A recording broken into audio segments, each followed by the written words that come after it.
Obviously, astrology has much to offer psychology, but what the latter can offer its elder sister is less evident. So far as I can judge, it would seem to me advantageous for astrology to take the existence of psychology into account, above all, the psychology of the personality and of the unconscious. Carl Jung. In this video, we are going to be talking about astrology, and this video is intended to be directed primarily towards two different groups of people. The first audience I wish to address here consists of those who just don't really know much about astrology, or who are very skeptical or dismissive of astrology. If the only contact a person has ever had with astrology is through memes, tabloid horoscopes, or casual references to sun signs, then it's rather understandable that such a person would assume that there's nothing of substance within the world of astrology which is worth their time. In addition to the superficial, pop-cultural depictions of astrology, there's also the tendency of regarding astrology as a pseudoscience, and in fact it is rather common for astrology to be presented as the paradigm example of pseudoscience, and therefore as a field which can be safely dismissed as irrelevant and fanciful nonsense. Even researchers who study ancient mythology or religions oftentimes completely ignore astrology due to this taboo, despite how immensely significant astrology has been in shaping our understandings of the world for the vast majority of human history.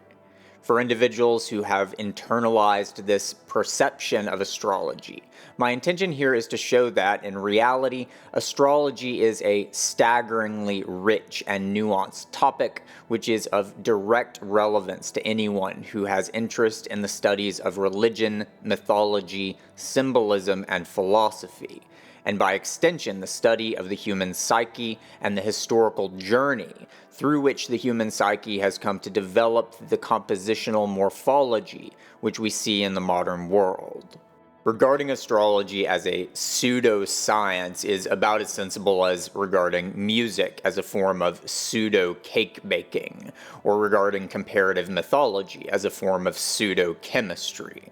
There are certain elements which are shared between astrology and natural science, but in general it is both philosophically inappropriate and intellectually dishonest to dismiss the psychological, cultural, and historical significance of astrology by comparing astrology to modern mechanistic science. For now, I will be bracketing the question of whether or not astrology itself can be predictive, or whether or not there could be a naturalistic explanation for the synchronicities which astrologers study. These are topics which we will return to later on in this video, but for now, we will be looking at astrology primarily in terms of psychology, mythology, and metaphysics. My second target audience then consists of those who are familiar with the modern practice of astrology, but who may be less familiar with the relationships between astrology and the subjects of mythology, metaphysics, or psychodynamic theories. As is usual with my video essays, I will be doing quite a bit of my own theory crafting along the way, and I hope that even those who are well versed in astrology will find my analyses here to be interesting and worthy of consideration. The significance of astrology in early human history cannot be overstated. Across virtually all human civilizations across the globe, archaeologists find that ancient peoples constructed their megalithic structures in accordance with features of the celestial realm. The Abu Simbel temple complex of Egypt, for example, believed to have been constructed during the 13th century BC during the reign of Pharaoh Ramses II, was constructed such that on October 22nd and February 22nd of each year, rays of the sun would enter the temple and illuminate all of the sculptures on the temple's back wall, except for the statue of Ptah, a god associated with the realm of the dead. The Chichen Itza Step Pyramid of Mexico, believed to have been constructed between the 8th and 10th centuries AD, is constructed in such a way that during the spring and fall equinoxes, a shadow is created which depicts the serpent form of the deity Quetzalcoatl. The shadow serpent is seen to descend the steps of the pyramid, thus bringing the celestial and terrestrial realms of the world into union. But the astrological nature of human spirituality is far older than recorded history and far older than human civilization as we typically understand that term.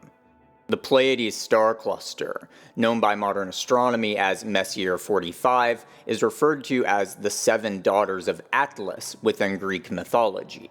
Within Indic mythology, the Pleiades are referred to as the seven mothers. In Japanese mythology, the Pleiades are referred to as Nanatsu Boshi, meaning seven stars. Within Aboriginal Australian mythology, we again see the Pleiades referred to as the Seven Sisters. Throughout these various mythological traditions, we find several consistent core motifs. The stars are typically regarded as seven sisters within narratives that often involve the sisters being pursued and one of the sisters being kidnapped or missing. The similarities seen in these disparate mythic traditions are striking, and this has led some researchers to conclude that these commonalities must be due to a common origin. If that were the case, then that would imply that this mythic tradition must be older than the divergences of these different cultures. The myth itself, in other words, must have existed before humans branched out so as to inhabit these disparate regions of the earth. This might then suggest that this myth is a common inheritance that we modern Homo sapiens brought with us when we migrated out of Africa some 100,000 years ago, assuming of course that the out of Africa migration hypothesis is in fact correct. Interestingly, despite the fact that there are indeed 7 stars within the Messier 45 star cluster, only 6 are visible to the human eye in the present day, as 2 of the stars are so close in proximity that they appear as a single object within the night sky. However, these stars were further apart and thus visibly distinguishable in the distant past. Research has indicated that around 100,000 years ago, the Pleiades would have been discernible as 7 separate stars within the night sky. The relationship between human beings and the celestial realm is one which is immensely ancient and perhaps even as old as humanity itself. As we can see, this tradition has always been one of immense spiritual significance. There was little to no distinction in ancient cultures between astrology, astronomy, and priesthood, as the study of the celestial realm was understood as identical with the study of the gods. The world itself was seen to be animated by meaning, and the celestial realm was seen to be the embodiment of the compositional structures through which these meanings gave shape to the terrestrial realm. The movements of the heavens were seen as the purposive movements of a transcendental order, and the significations which were seen within these patterns were regarded very seriously by all human cultures throughout the world.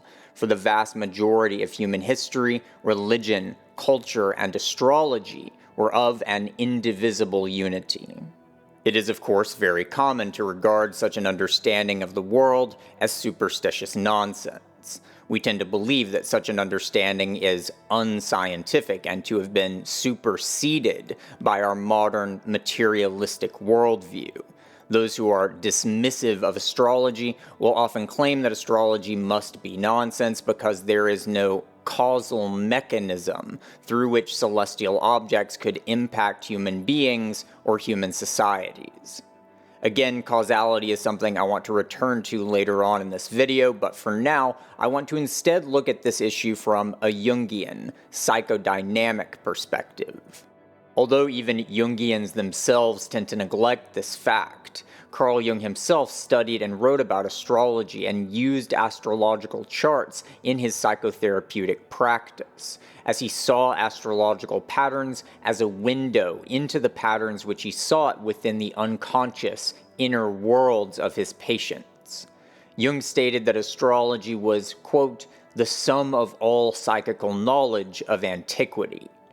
In order to understand why Jung saw so much significance in astrology, even while many of his colleagues regarded it as fanciful superstition, we must first look at astrology in terms of collective consciousness rather than in terms of mechanical causation. Even if there is no impersonal causal force by which distant planets or stars might impact the human psyche in a mechanistic way, it is nonetheless the case that the human psyche itself is a kind of superorganism which has evolved over the course of human history.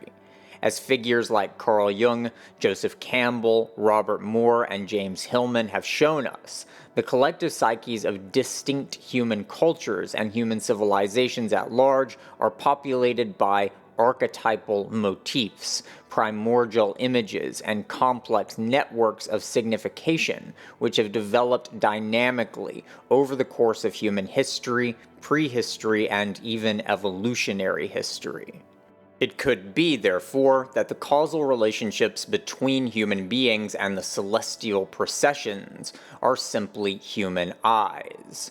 As we repeatedly look to the heavens over the course of innumerable epochs, we wove the processions of the heavens into our narratives about who we are and what the world is. Through the very practice of doing astrology, the celestial processions would have come to be engraved, as it were, within the deepest strata of our psychical makeup. We correlated patterns within our terrestrial world with patterns in the heavens, and through doing so, patterns within our collective psyche would have come to reflect the patterns within the celestial realm, even if there were no other causal relationship.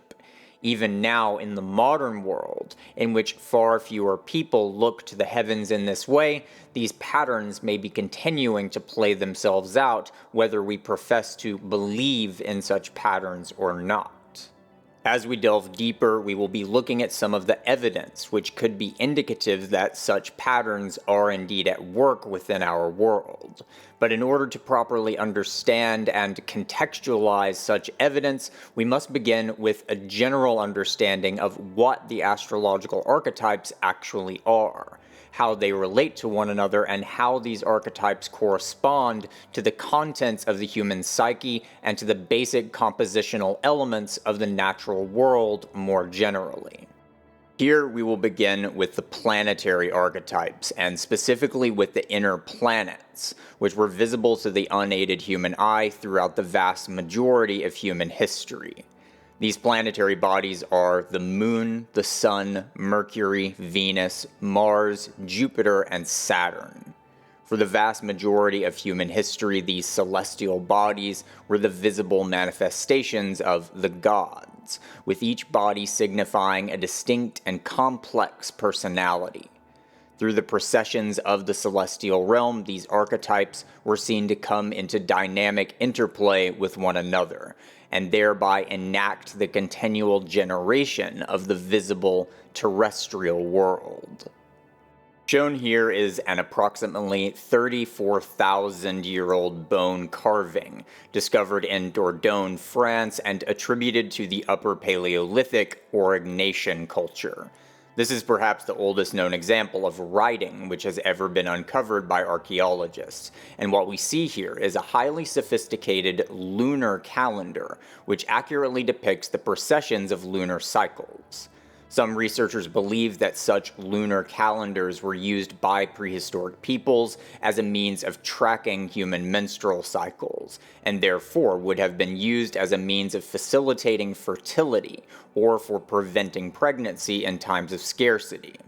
As this example illustrates, the moon's archetypal associations with pregnancy, childbirth, parenthood, blood relations, and the mystical, life-generative powers of the feminine are immensely ancient.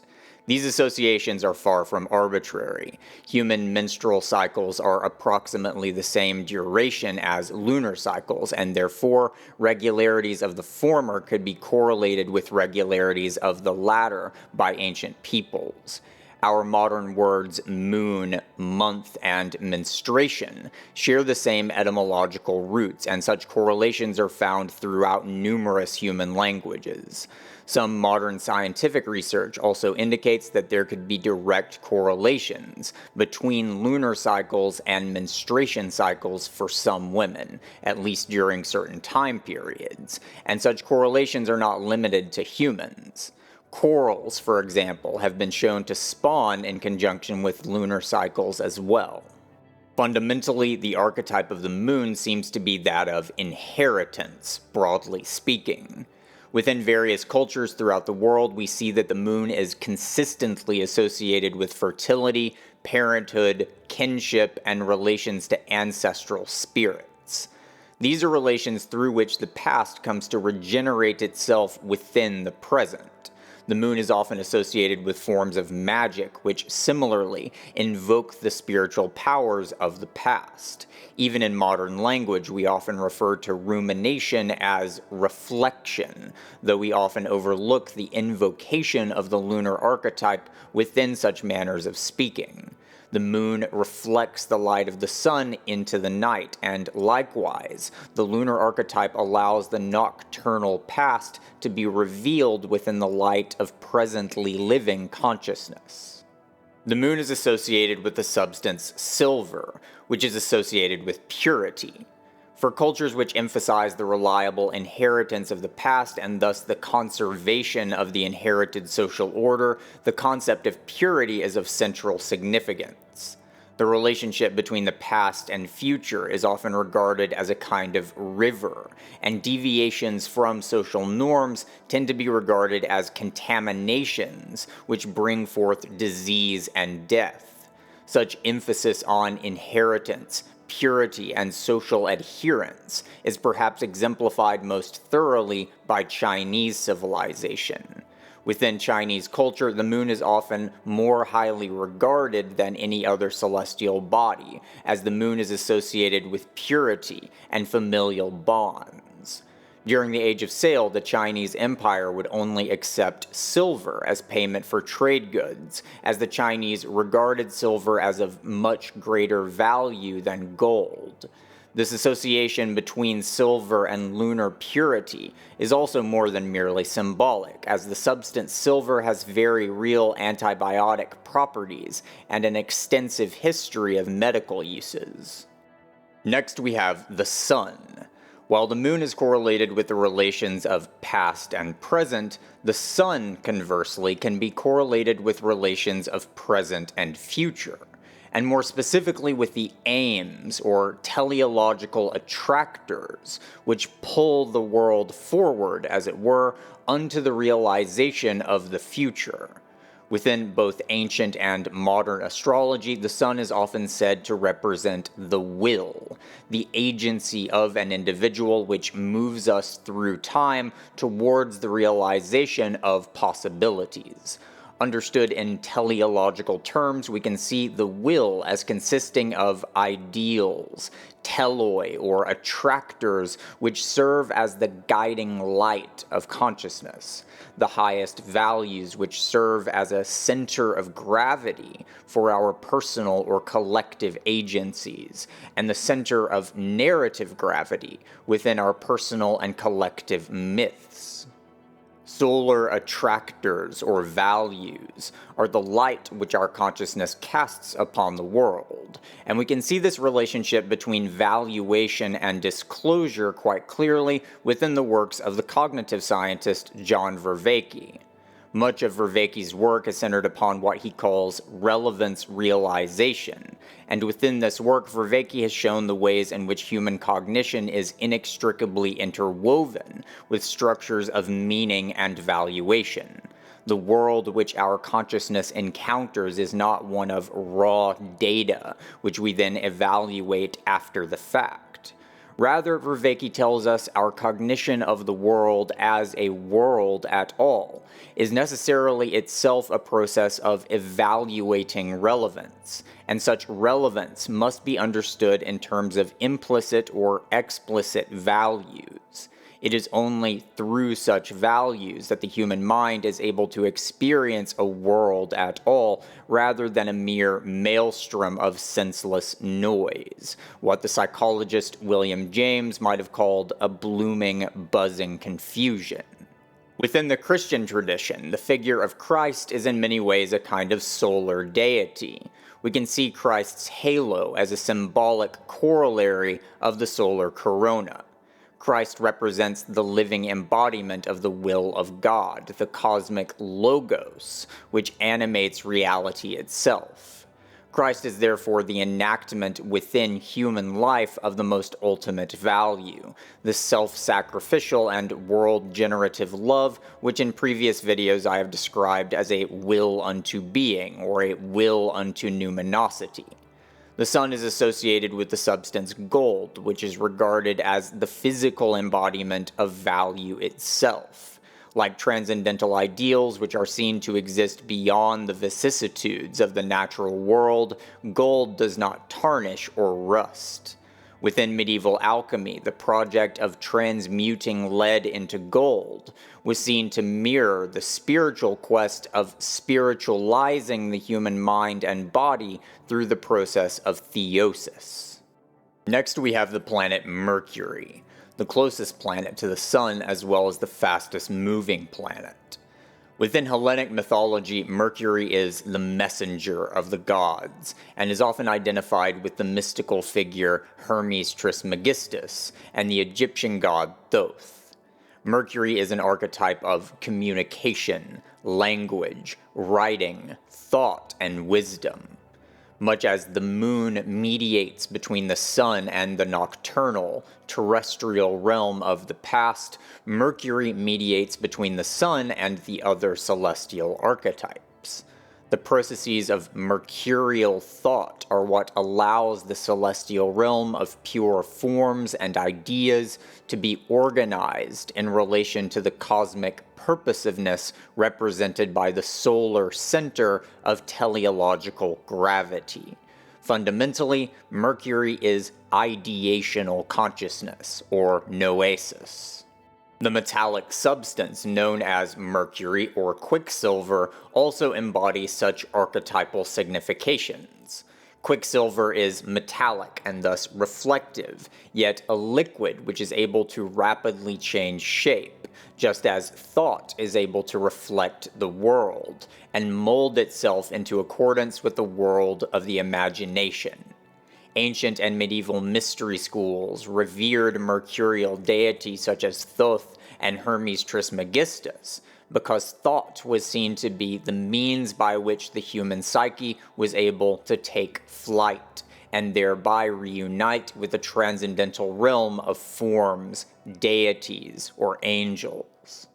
The planet Venus, the Queen of Heaven, represents the archetype of symbiosis and harmonization, the bringing together of the disparate elements of the world into communion with one another so as to create novelty and beauty.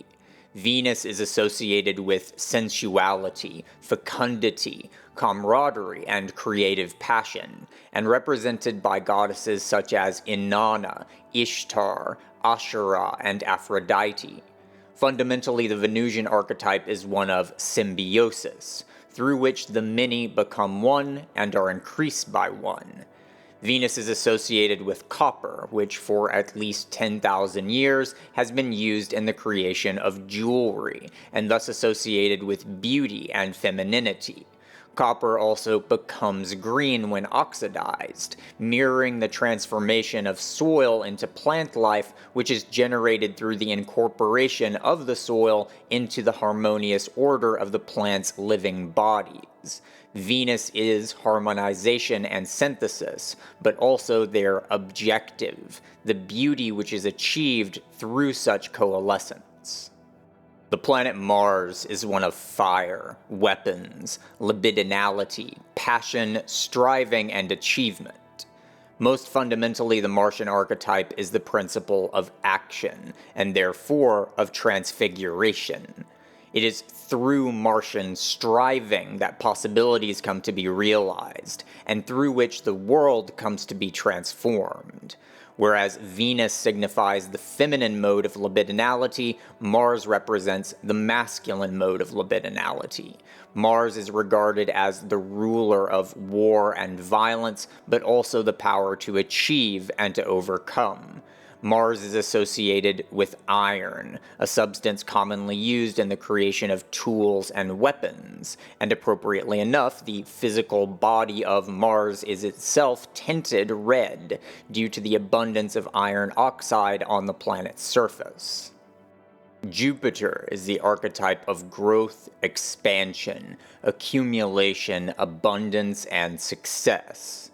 Jovian deities such as Zeus, Perkunas, and Marduk are gods associated with the sky, mountains, lightning, and rulership, the archetypal sky fathers and kings of the gods. Within ancient societies, this archetype of growth was considered to be of central significance, as this archetypal modality was seen to bring forth the abundance and prosperity needed to endure against an often chaotic and hostile world. Ancient kings, therefore, were expected to be those who most fully embodied the Jovian spirit. Jupiter is associated with the substance tin, which, together with the Venusian copper, comes to form bronze, thus signifying the manner by which the powers of the archetypal king and queen conjoin so as to give birth to human civilization. The Jovian spirit expands so as to encompass, produce, and conquer, while the Venusian spirit synthesizes that which is thereby subsumed into a unified, harmonious order. Finally, we have Saturn, the archetype of the past, conservatism, time, institutional power, tradition, gravity, rigidity, contraction, and restraint. Saturn is fundamentally the archetype of ontological inertia, through which the past comes to perpetuate itself into the future, and to impose itself upon the future, thereby constraining freedom within the present. Saturn creates and maintains boundaries and norms, and is associated with the continuity of karmic inheritance. Saturnian gravity is the concreteness of the immanent world, the gravity which pulls down to Earth mercurial ideation, or the aspirations of the Venusian, Martian, or Jovian impulses. Before moving on to look at the zodiacal archetypes, or the outer planets, I want us to first look at the relationship between astrology and modern science. As previously stated, I think that regarding astrology as a science, or judging astrology by the standards applied to scientific theories, is a category mistake, and I will be elaborating further upon this distinction as we move forward. Generally speaking, modern scientific culture has been almost entirely dismissive of astrology, with a few notable eccentric exceptions. Very little research has been conducted at all, especially when compared to other conceptual schemes such as the Big Five or Myers-Briggs personality typologies. Nonetheless, some scientific researchers have attempted to study astrological correlations through scientific methods, and we will now look at some of the implications of such research. In his 1955 The Influences of the Stars, French psychologist Michael Gauquelin published research which looked at potential correlations between the precessions of the planet Mars and professional athletes. Gauquelin looked at the natal placements of Mars for 570 professional athletes and compared these results to a control group so as to determine if there was a notable correlation between professional athleticism and the placement of the planet Mars at time of birth. Gauquelin's results can be seen here and purport to demonstrate a pronounced correlation between professional athleticism and the placement of Mars near either the ascendant or midheaven of the subject's natal charts. Needless to say, these findings were immediately met with immense controversy. Shortly following his initial publication, Gauquelin invited the Belgian Committee for the Critical Analysis of Parasciences, an organization explicitly dedicated to skepticism towards paranormal phenomena, to partake in a replication study. As would become clear much later, the study did in fact successfully replicate Gauquelin's findings. However, the committee withheld these findings for 8 years, claiming that unspecified demographic errors had invalidated the findings. In 1976, Professor Marvin Zelen, chairman of the Department of Biostatistics at Harvard University, proposed a new series of experiments that would look at a much larger sample size in order to rule out the possibility that the so-called Mars effect was due to statistical or demographic anomalies, or if the effect could be found among groups of people who were not professional athletes. The study was conducted by Gauquelin himself and Professor Zelen, along with Paul Kurtz, chairman of the American Committee for the Scientific Investigation of the Paranormal, another explicitly anti-paranormal organization. The results of this test, despite the expectations of Zelen and Kurtz, once again positively confirmed that Gauquelin's Mars effect was in fact statistically significant and inexplicable in terms of demographic or statistical errors. The researchers ultimately concluded, quote, Gauquelin adequately allowed for demographic and astronomical factors in predicting the expected distribution of Mars sectors for birth times in the general population, end quote. And therefore that the concerns which justified the 8-year withholding of the original replication study were in fact groundless. In a similar series of studies conducted throughout the 1980s and 1990s, the astrologers Judith A. Hill and Jacqueline Thompson investigated the purported correlation between the occurrence of naturally red hair and the placement of the planet Mars within natal charts. We are all probably familiar with the rather sarcastic stereotype of the fiery redhead, but Hill and Thompson noticed that within medical literature, there is a noted correlation between red hair and hyperactive traits such as excitability or aggression. The researchers noted that in several ancient astrological sources, these characteristics are associated with the characteristics of the planet Mars, and thus speculated that there may be a correlation between red hair and the placement of Mars near the natal ascendant, a placement which is said to correlate with outward physical appearance. Hill and Thompson's original study looked at a sample size of 500 individuals with red hair, along with control groups, and found that 27.2% of the subjects were born with Mars within 30 degrees of their ascendant. This distribution was far higher than those found in control groups, with a p-value of 0.000001, a less than 1 in a million likelihood of occurring due to random chance. Mars was also found to have a much lower likelihood of being found within 30 degrees of the descendant of the subjects, 9.8% compared to 14 to 18.5% for the control groups, a correlation with a likelihood of 1 in 350,000. Critics suggested that these factors could have been due to a so-called Mars dawn effect, a statistical artifact which arises from the slight statistical preference for individuals to be born near dawn and the slight astronomical tendency for Mars to be situated near the Sun in the sky. In response to these criticisms, Hill and Thompson submitted their data to neuropsychologist Dr. Beverly Steffert of the British Psychological Society for independent review. This analysis demonstrated that the Mars-Dawn correlation contributed as little as 1% to their findings, therefore validating the legitimacy of their data. Numerous replication attempts were made of this study, and when considered together, the total p-value achieved was 0.007. A statistically significant value despite being less pronounced than that found within the original study, though it is likely that smaller sample sizes in replication studies contributed to diminishing the statistical values of their results. This research is particularly interesting because of its potential implications for the causality involved in astrological correlations. Red hair is believed to be a result of a mutation within a DNA sequence known as the melanocortin-1 receptor, or MC1R, a genetic alteration which results in different proteins being used within cells within hair follicles.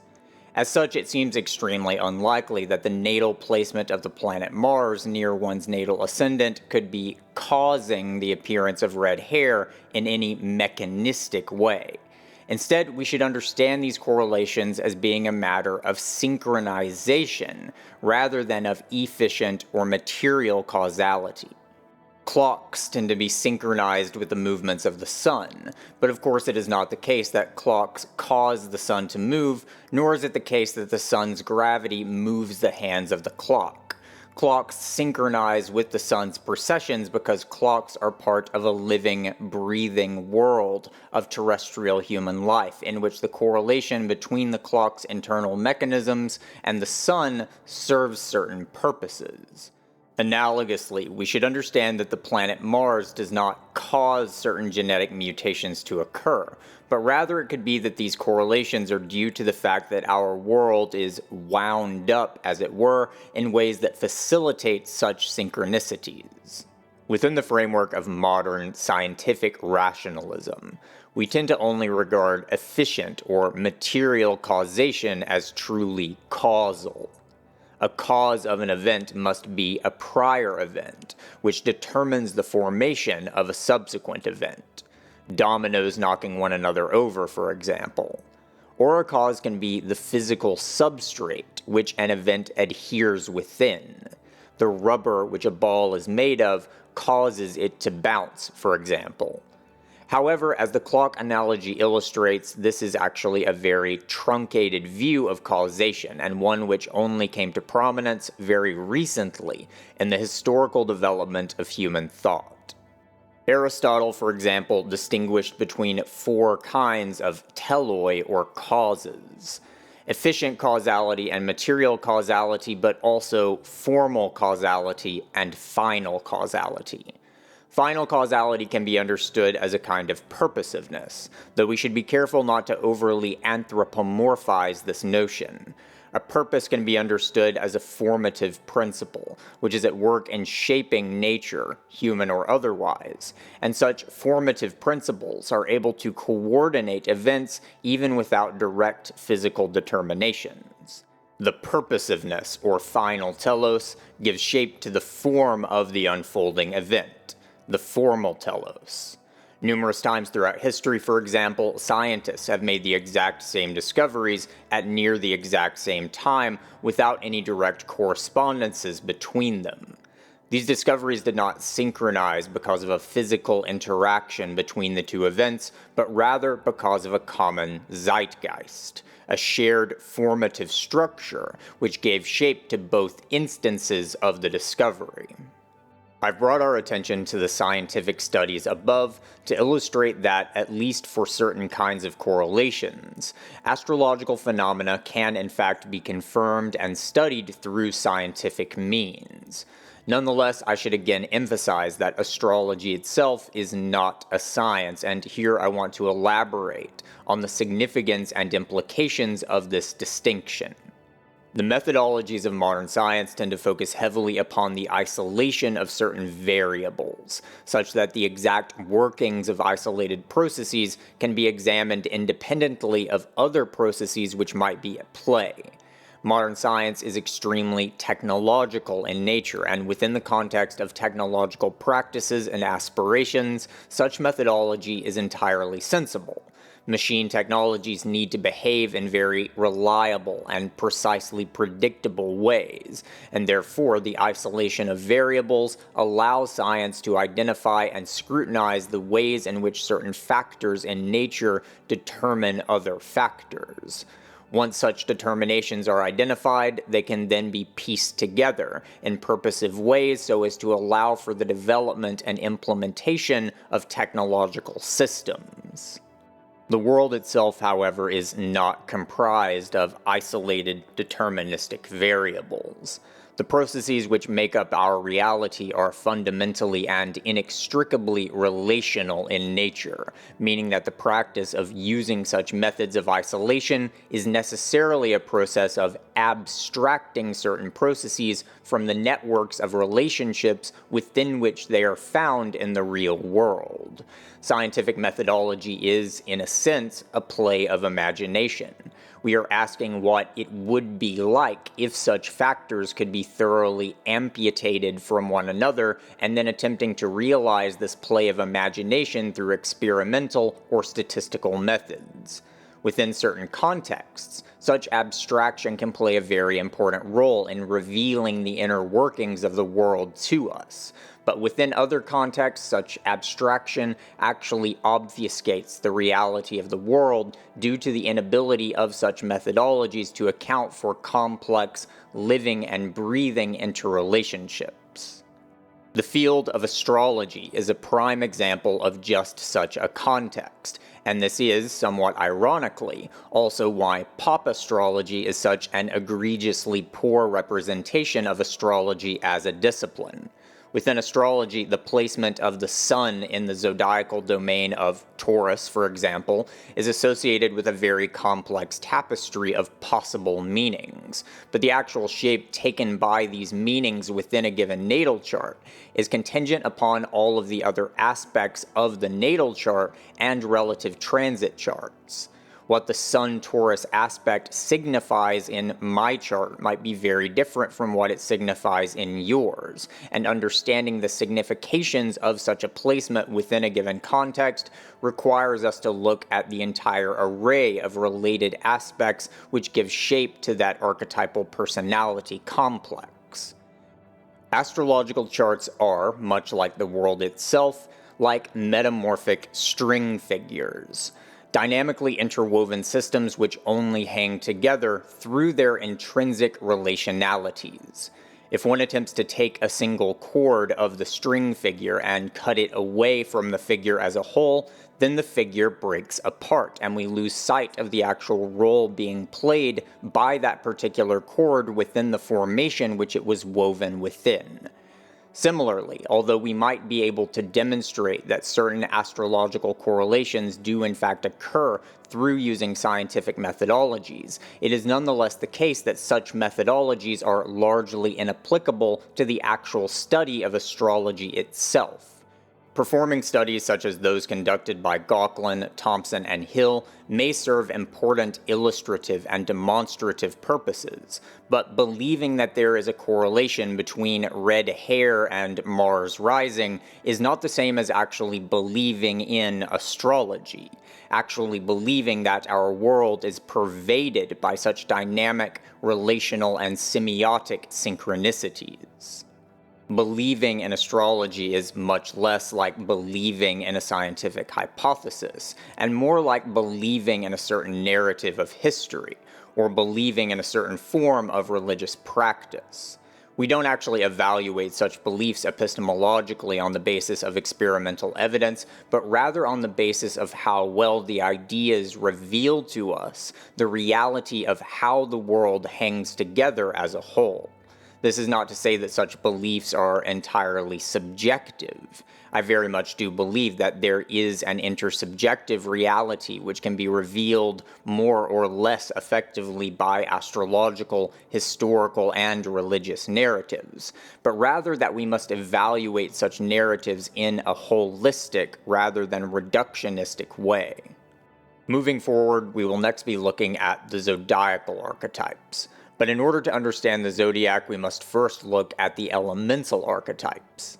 The Western astrological zodiac makes use of 4 of the 5 fundamental elements: earth, water, air, and fire. It is very common within modern rationalistic thinking to regard such elemental thinking as having been superseded by modern chemistry. Understanding the world in terms of distinct atomic species, such as hydrogen and carbon, explains the world better, so we are often told, than the allegedly outmoded alchemical understanding of nature. What we must understand here, however, is that atomistic and alchemical modes of thought are in fact 2 completely different orientations towards nature. Both modes seek to understand the most basic compositional features of the world.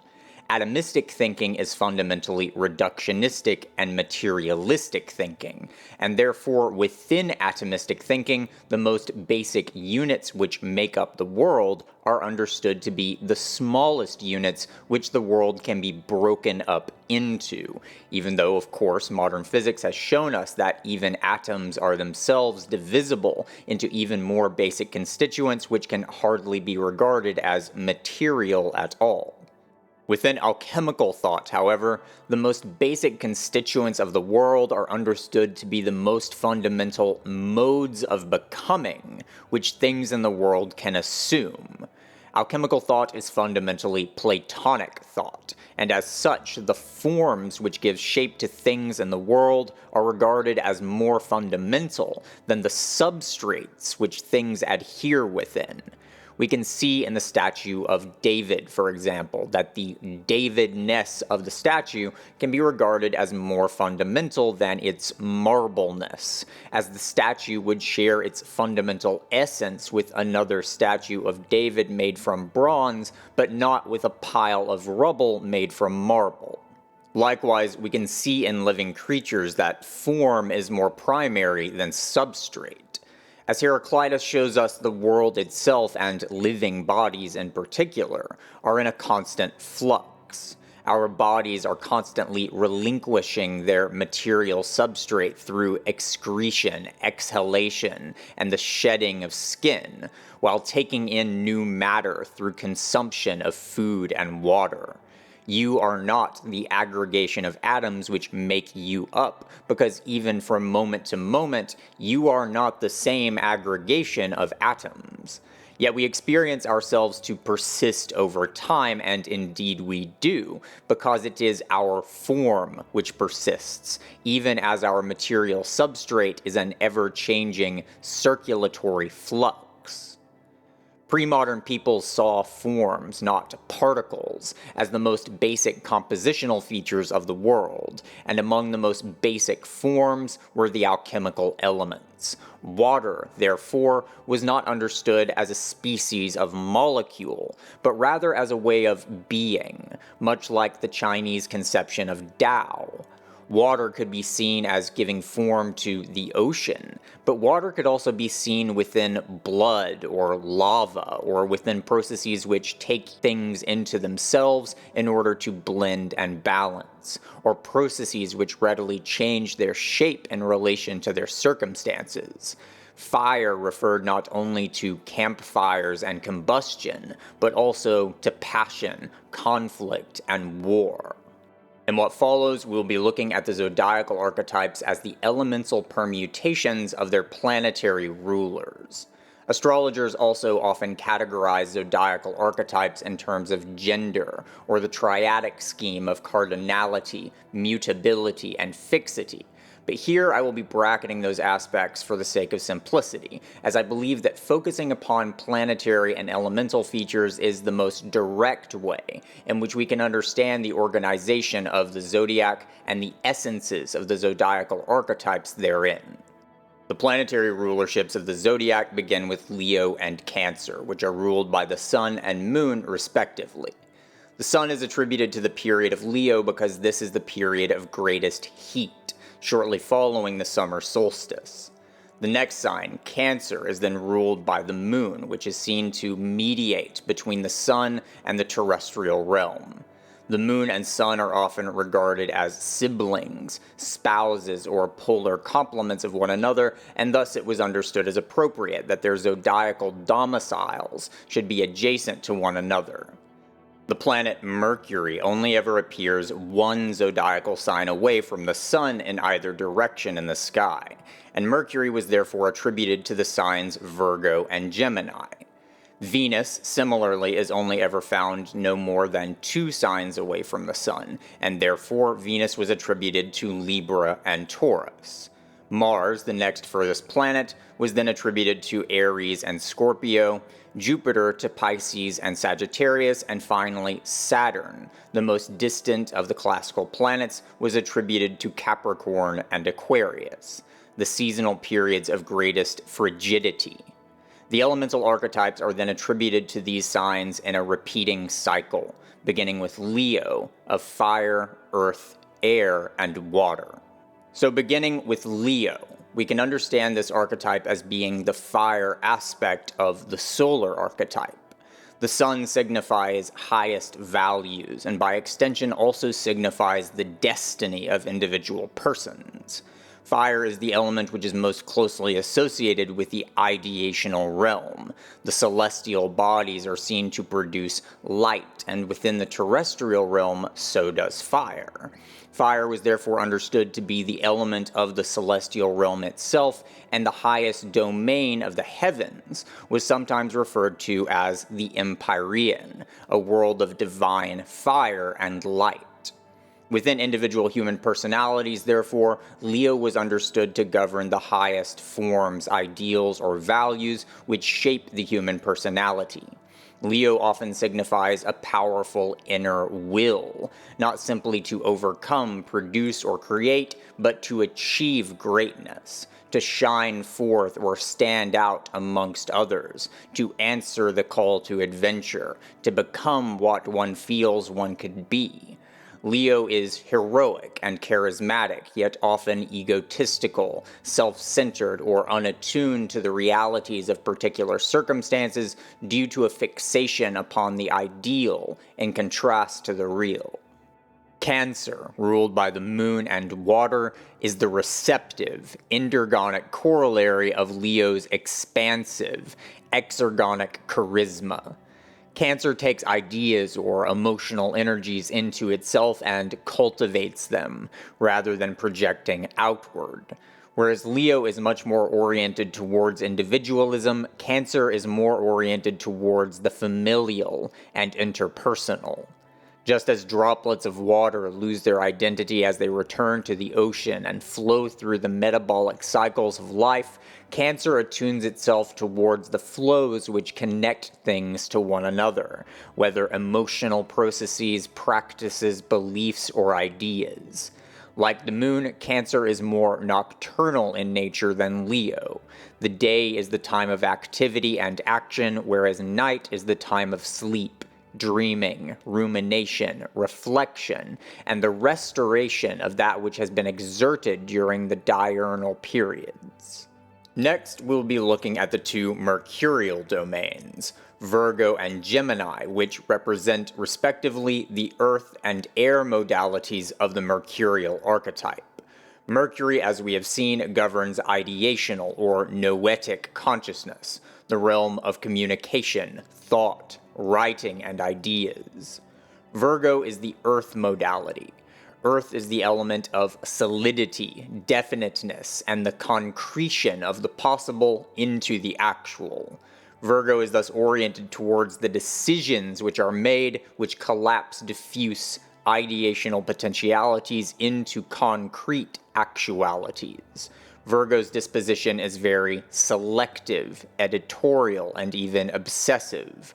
Virgo wants to get things right and focuses upon ensuring that the results of its activity are highly refined and precise. Gemini, conversely, is of the element air. Air, in contrast with Earth, is nebulous, permeable, and diffuse. Gemini is thus more oriented to possibilities themselves than their implementation. Gemini is much more readily able to see ideas and situations from a plurality of different angles, as Gemini is much more oriented towards how things appear at an ideational rather than concrete level. Virgo says that something must be either this or that. It must be correct, while Gemini says, why not both? Gemini is thus much more able to reorient itself in relation to distinct situations or in relation to different frames of reference. Gemini is naturally able to perceive the multivalency and indeterminacy of the world, though it can also manifest as a kind of indecisiveness or an aversion to making strong commitments. Next we have the Venusian domiciles, Libra and Taurus, which represent the air and earth modalities of Venus respectively.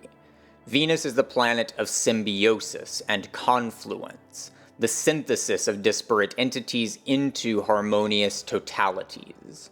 Taurus, the earth modality of Venus, is much like Virgo, oriented towards the concrete and actual, whereas mercurial Virgo is oriented towards idyllic perfection and rightness. The Venusian Taurus is more oriented towards the productive nature of creative synthesis, the products or results of bringing the many together into oneness. Taurus thus tends to be associated heavily with artistic creativity in particular. Taurus exemplifies determination and perseverance, as Taurus is much less easily distracted or dissuaded by idyllic perfectionism, as is often the case with Virgo, or by indecisive preoccupation with possibility itself, as is often the case with Gemini. Whereas the earth modality of Taurus is oriented towards persistence in getting things done, Libra, the air aspect of Venus, is much more oriented towards ideals of aesthetic unity or moral harmony. Much like Virgo, Libra tends to be almost obsessively oriented towards ideals, but whereas Virgo is more oriented towards a more pragmatic sense of efficiency, parsimony, or refinement, Libra tends towards a sense of harmonious balance of moral or aesthetic considerations. Libra tends to be greatly perturbed by things which seem unjust or unfair, and tends towards ideals within which disparate elements are able to freely coexist within an effortless ecological unity, as opposed to a concrete, rigid order of established rules, as we will see later on when we look to Capricorn.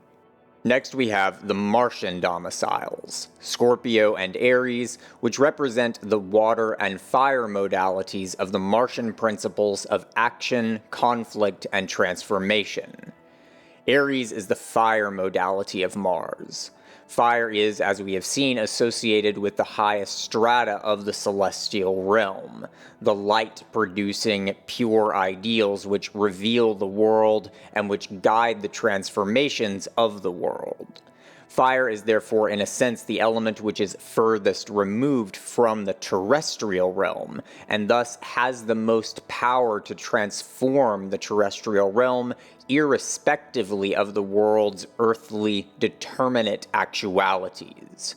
Fire burns through and consumes that which stands in its way, as opposed to water and air, which bend and transform themselves in relation to whatever rigid actualities they might encounter. Aries therefore orients itself towards transforming the world rather than itself. Aries seeks out external problems to solve, challenges to overcome, and opponents to defeat. Fire consumes raw materials which then fuel its transformative powers, and likewise Aries seeks out resources or opportunities which it can exploit or expend in order to achieve its goals. Scorpio, conversely, is the water modality of the Martian archetype. Much as we saw with the relationship between Cancer and Leo, Scorpio is much more internally oriented than Aries. Water absorbs into itself, or is absorbed by living things in order to vitalize or purify.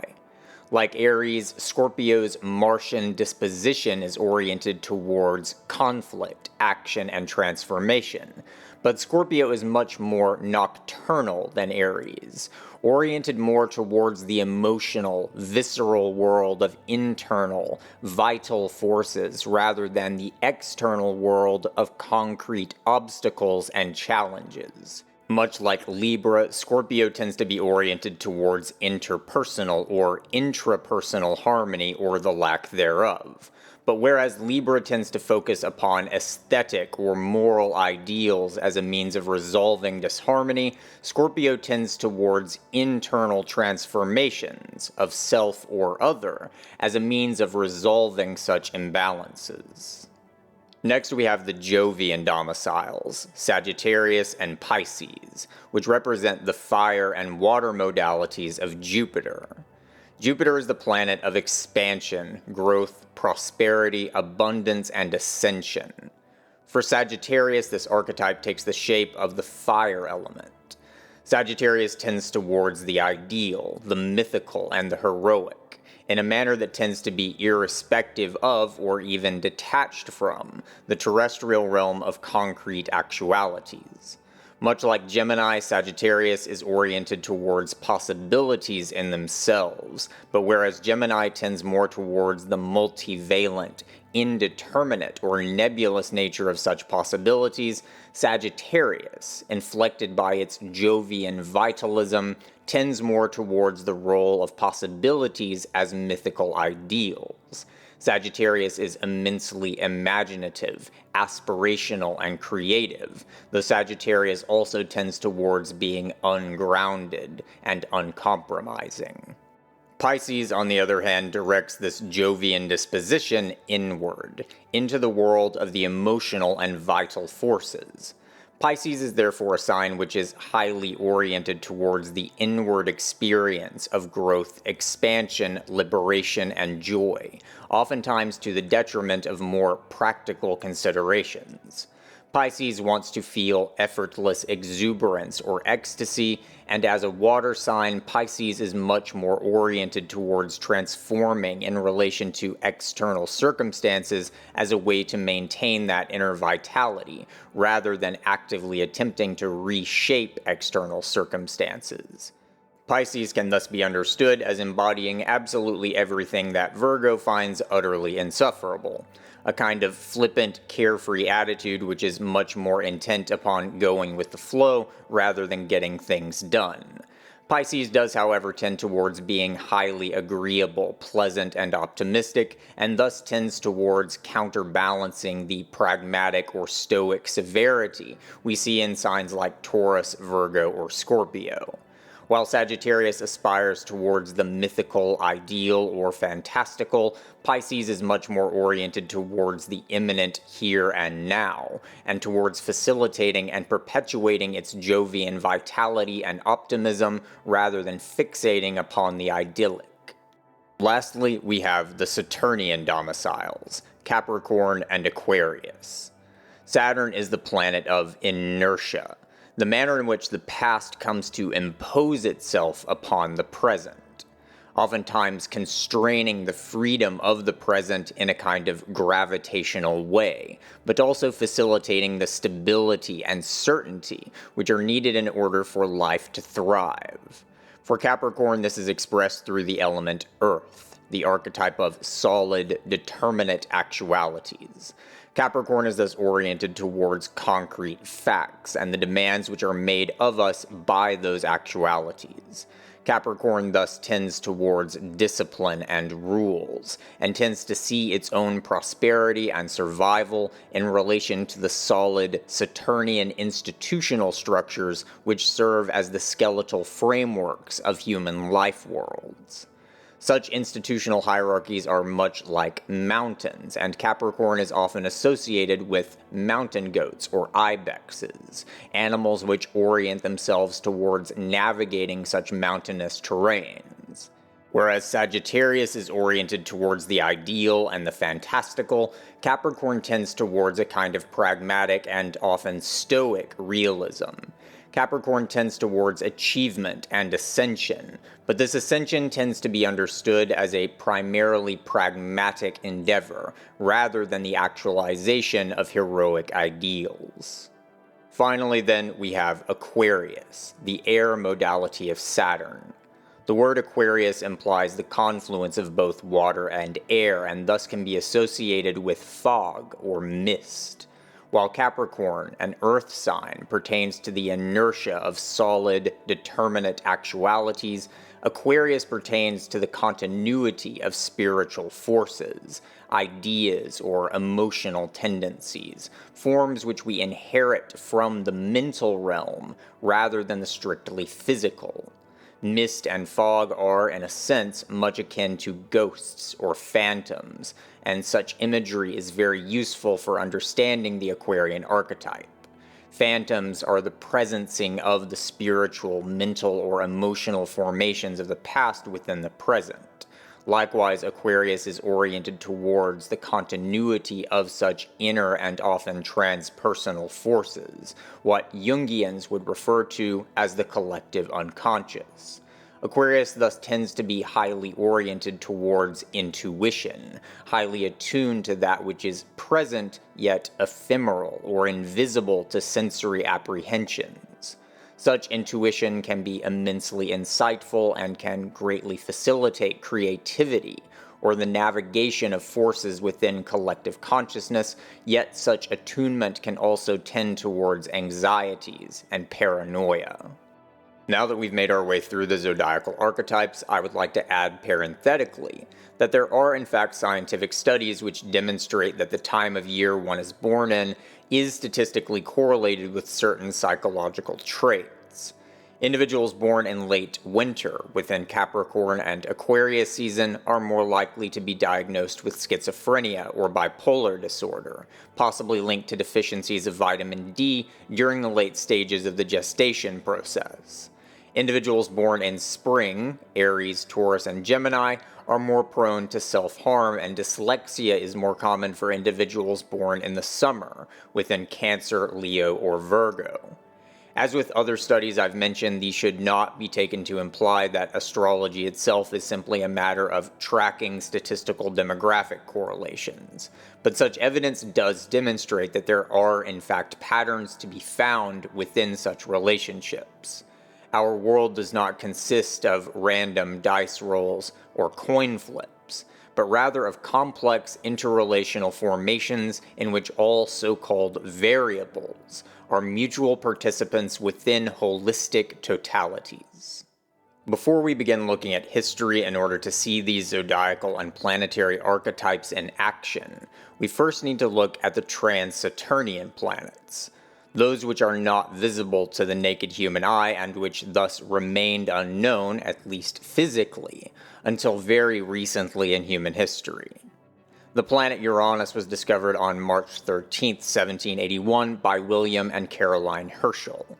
This was the first trans-Saturnian planet to be discovered by astronomers and thus the first celestial object, which complicated the classical understanding of the heavens which had prevailed for many thousands of years until that point. Following this discovery, the planet Neptune would be discovered on September 23, 1846, and the planet Pluto would be discovered on February 18, 1930. Up to this point, the only explanation for astrological synchronicities which I have offered has been the suggestion that simply by the actual practice of astrology, human beings have, over the course of historical epochs, come to develop certain patterns within our collective psyche, which correlate with the astronomical phenomena which were so tightly interwoven with our religious, cultural, and mythical practices. Although I do believe that such processes could certainly be at play, it is here that we must begin to go beyond such an explanation. The trans-Saturnian planets were not visible to pre-modern peoples, and therefore it cannot be the case that direct observations of their movements resulted in the formation of patterns within the collective unconscious which accord with those precessions. Moreover, such an explanation might lead us to assume that the metaphysical significations of the visible planets were attributed in an arbitrary manner. We might assume that if we were to rewind the clock of history and replay the development of human consciousness, we might end up with a different astrological system in which the planets are understood to signify different things. The significations of the trans-Saturnian planets, however, were attributed in modern times through their empirical study. As we shall see as we move on to examples, these outer planets do indeed seem to correlate with terrestrial events in meaningful, non-arbitrary ways, and therefore we need to understand why and how this might be the case. In order to do so, we need to once again think about these phenomena in an organic manner, rather than a reductionistic one. The mythologies of mechanistic science tend to emphasize the ideas of contingency or randomness. It is said that our solar system formed from a hot, writhing and chaotic cloud of gases which eventually came to coalesce so as to give rise to the orderly, more or less stable celestial system we find ourselves within today. It is stated, or at least insinuated, that our solar system is but one among innumerable others, and therefore that it is only by random chance that the features of our solar system actually are what they are. It is thus implied that we very well could have found ourselves on a planet which was much like the Earth, but in which the planets were all shuffled about into a completely different organizational structure. There is no real reason, in other words, that our solar system has 9 planets. It is simply a contingent, meaningless fact that the celestial harmony of the solar system actually is the way that it is, and thus no real connection can be found between the patterns we see above us and the facts of human history. But there are a very large number of assumptions which underlie such a conception of our world, chief among them being that of materialistic reductionism.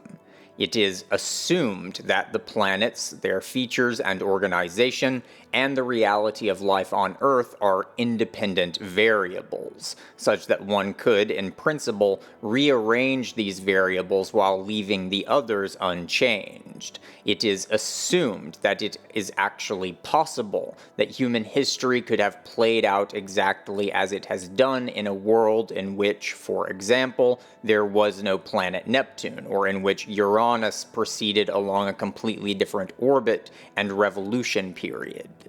As I have already attempted to illustrate, this reductionistic understanding of the world is at best a sometimes useful abstraction, but it is not in fact the reality of the world we inhabit. Our world hangs together as a highly complex and dynamic string figure, such that nothing, let alone celestial objects, are truly isolated variables. It may indeed be the case that our solar system emerged from a much less organized, much more formless and chaotic vortex of hot gases, but order does not emerge from chaos in arbitrary ways. The solar system which actually came to be is a complex, interlocking, and holistic order, and it is ultimately groundless to assume that any of the parts are arranged arbitrarily in relation to one another, or to the composition of the organic whole. The patterns which came to be realized as our solar system developed, the patterns which condition the possibility of complex biological life and civilization on our planet, are the same patterns which have dictated the precessions of the outer planets. It is undoubtedly the case that life processes on Earth, human and non-human, accord themselves with the complex patterns of relationships which we see between the Earth, Moon, and Sun. If we understand our solar system as an organic whole, rather than as a maelstrom of arbitrarily related parts, then we can see that life on Earth is necessarily synchronizing itself with the patterns of the whole as it synchronizes itself with the Sun and Moon. Even if there are no mechanical causes through which the precessions of the outer planets might dictate precessions here on Earth, we may very well be indirectly synchronizing ourselves with those outer planets nonetheless by synchronizing ourselves with the elements of the whole which do have direct causal impacts upon the Earth. Similarly, it could be the case that as the collective unconscious of humanity came to be imprinted, as I have suggested, with the precessions of the visible planets, the patterns of the invisible planets came to develop within our collective consciousness as well, because of the manner by which those invisible patterns were implicitly nested within the patterns of the visible planets. The order of the visible planets, in other words, could only have been what it was if the order was part of a larger unity, which contained within it the order of the invisible planets as well. The outer planets, Uranus, Neptune, and Pluto, were not named by astrologers, and yet the symbolic connotations of their names does tend to accord in many ways with the significations which astrologers have come to attribute to them. This might seem to suggest that astrologers were simply looking for the patterns which they wanted to find in order to match the significations with the names. But we must also keep in mind that although these planets were not named by astrologers, they were named with symbolic relationships in mind. Uranus was named after the father of the god Saturn, as Uranus is the next furthest planet beyond the orbit of Saturn. The planet Neptune was named because of its bluish color, as Neptune is a god associated with the ocean.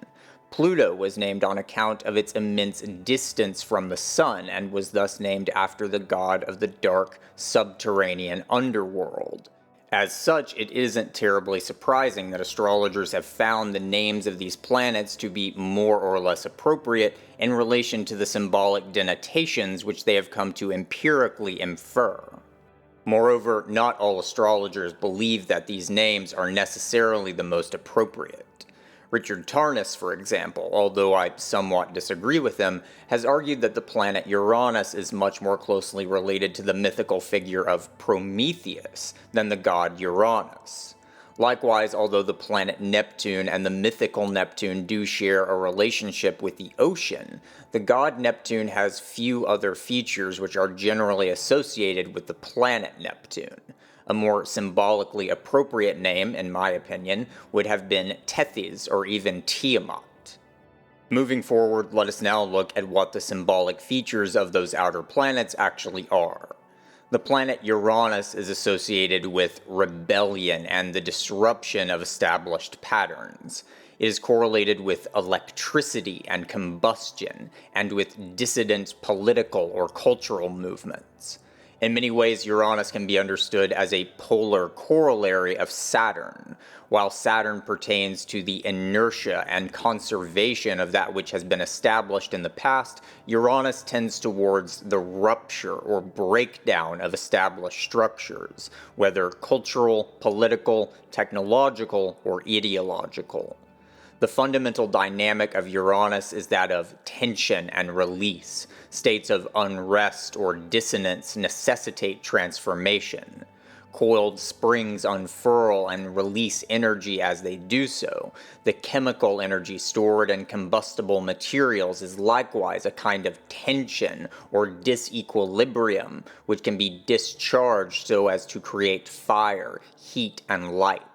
Electrical currents are likewise fundamentally dynamics of disequilibrium resolving into resting states. States of imbalance strive, as it were, towards transformation, and in doing so, break down concretized structures so as to achieve novelty.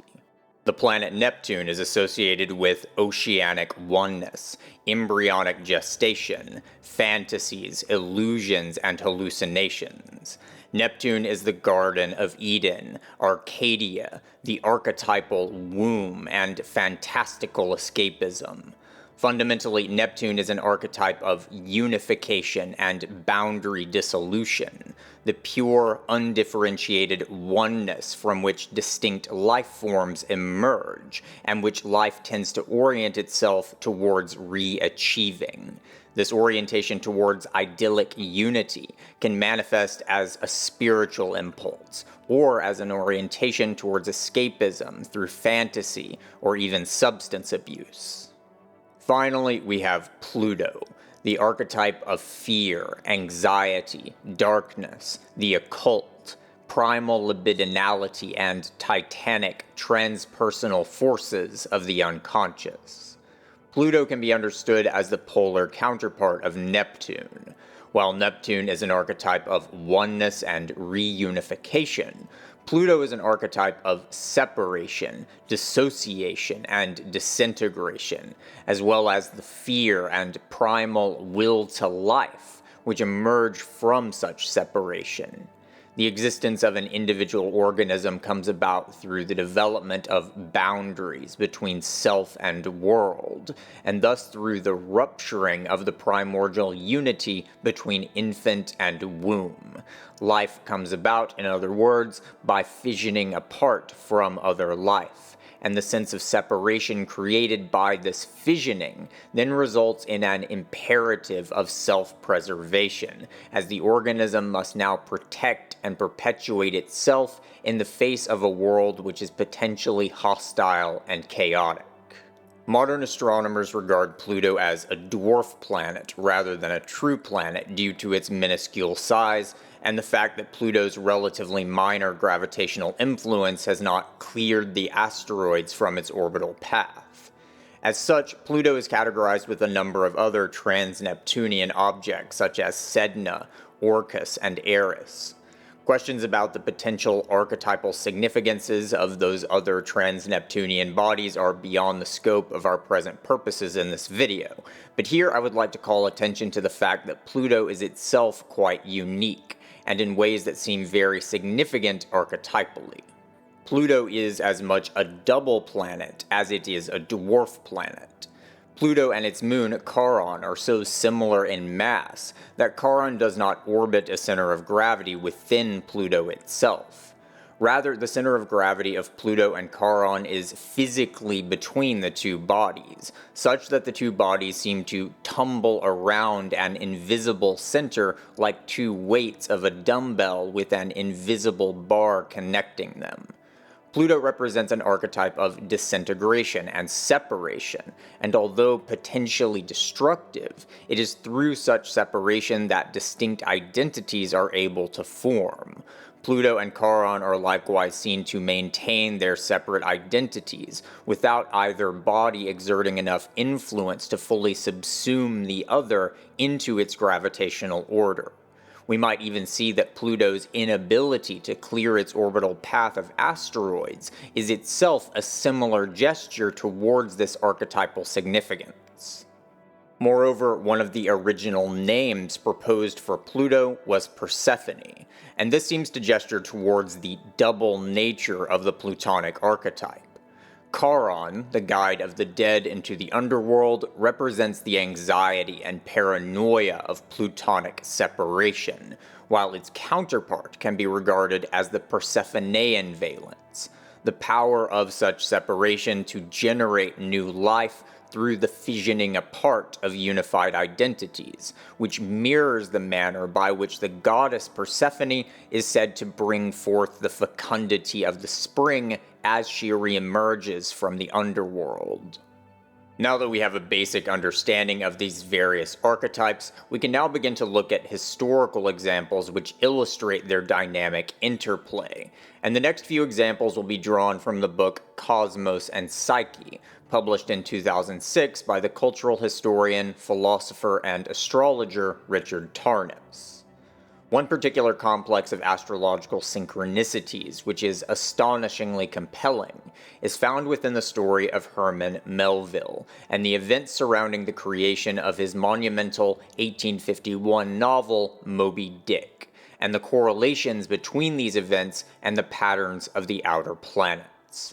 Melville himself was born in 1819, during a conjunction of Saturn and Pluto, and within a square, or 90-degree relation, of Pluto and Uranus. 11 days after Melville was born, and still within the aforementioned alignments of Saturn, Pluto, and Uranus, the American whale ship Essex was attacked and sank by an 80-foot sperm whale. According to survivors, the whale attacked viciously and repeatedly in a very deliberate and ultimately successful attempt to destroy the ship. Completely unaware of the sinking of the Essex, which correlated with his birth, Melville, in his early 20s, would sign on to a 3-year whaling voyage which would take him to the same region of the South Pacific Ocean in which the Essex was sunk. During this voyage, Melville would meet the son of the Essex's first mate, who would give Melville a copy of his father's account of the events. These events would come to deeply affect Melville and stir within him the beginnings of an obsessive fascination which would eventually result in the writing of Moby Dick. In 1851, Saturn and Pluto would come into conjunction once again for the first time since Melville's birth and the sinking of the Essex. And during this conjunction, Melville would publish Moby Dick. Incredibly, just as Melville was completing his novel in August of 1851, and with the Saturn-Pluto alignment within only 4 degrees of exactitude, the whale ship Anne Alexander was deliberately attacked and sunk by an enraged sperm whale which had been pursuing within the exact same region of the South Pacific Ocean in which the Essex had met its demise. Even to this day, there have been exactly 2 documented cases of whaling ships being attacked and sunk in this way. One which occurred during the Saturn-Pluto conjunction, which correlated with Melville's birth, and one during the following Saturn-Pluto conjunction, which correlated with Melville's publication of Moby Dick. Moreover, the sinking of the Anne Alexander corresponded not only with the Saturn-Pluto conjunction of 1850 to 1851, but also with the Uranus-Pluto conjunction of 1845 to 1856, meaning that the 3 planets were aligned in a triple conjunction during this period. In order to fully appreciate the significance of these synchronicities, we need to look more closely at the significations of Saturn, Pluto, and Uranus, and their relationships to one another. Pluto signifies the primal, abyssal, and vital forces which arise from the depths of the unconscious realm, forces which we see expressed by the whales themselves, as well as within the life and death struggles of the men who endured these events. Saturn here represents the archetypal superego, Captain Ahab battling to subdue the forces of the primal Freudian id, which are embodied by the whale. The duality of Saturn and Uranus is likewise seen at play here, as the ship's rigid Saturnian edifice is broken apart by the Uranian dissonance of repression and liberation, civilized order, and primal chaos. Yet we also see the forces of Saturnian inertia and karmic judgment, embodied by the whales themselves. Tarnas writes, quote, "The titanic forces of nature embodied in the whale, a vivid expression of the Plutonic principles of nature's elemental power, mass, and instinct, can here be seen as suddenly awakened and erupting in a most unexpected manner, as is characteristic of the Uranus-Pluto complex. Yet the whale that turned upon and destroyed the Essex has also become, like both Moby Dick and Ahab, the Saturnian agent of judgment, punishment, retribution, and death, precisely reflective of the Saturn-Pluto complex."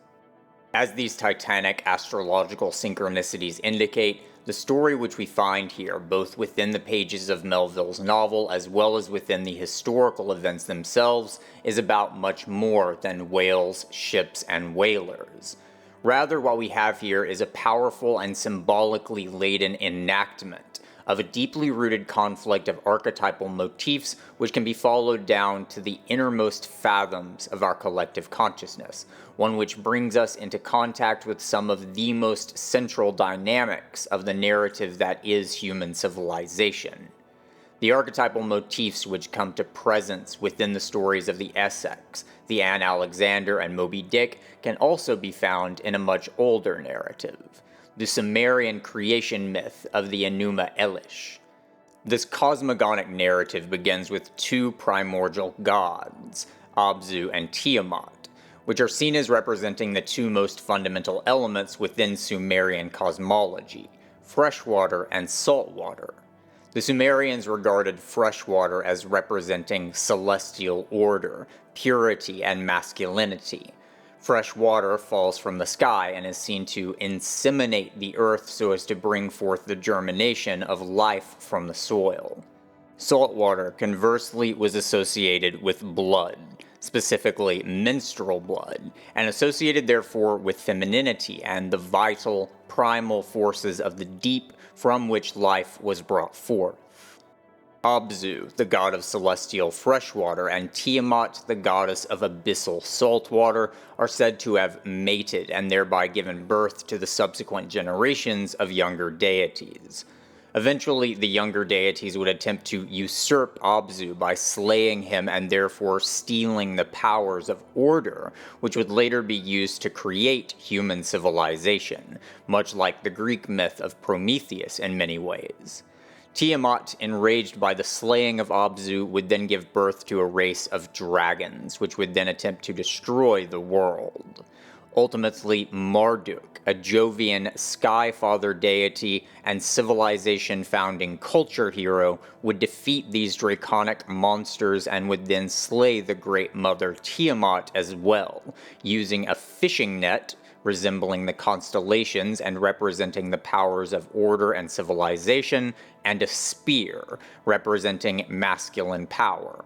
Both the fishing net and the spear are representatives of technology, and within this narrative what we see is the mythic enactment of a hostile relationship which had come to form between human civilization and the Great Mother Goddess, which had by this point come to be seen as a monstrous embodiment of primal, chaotic savagery.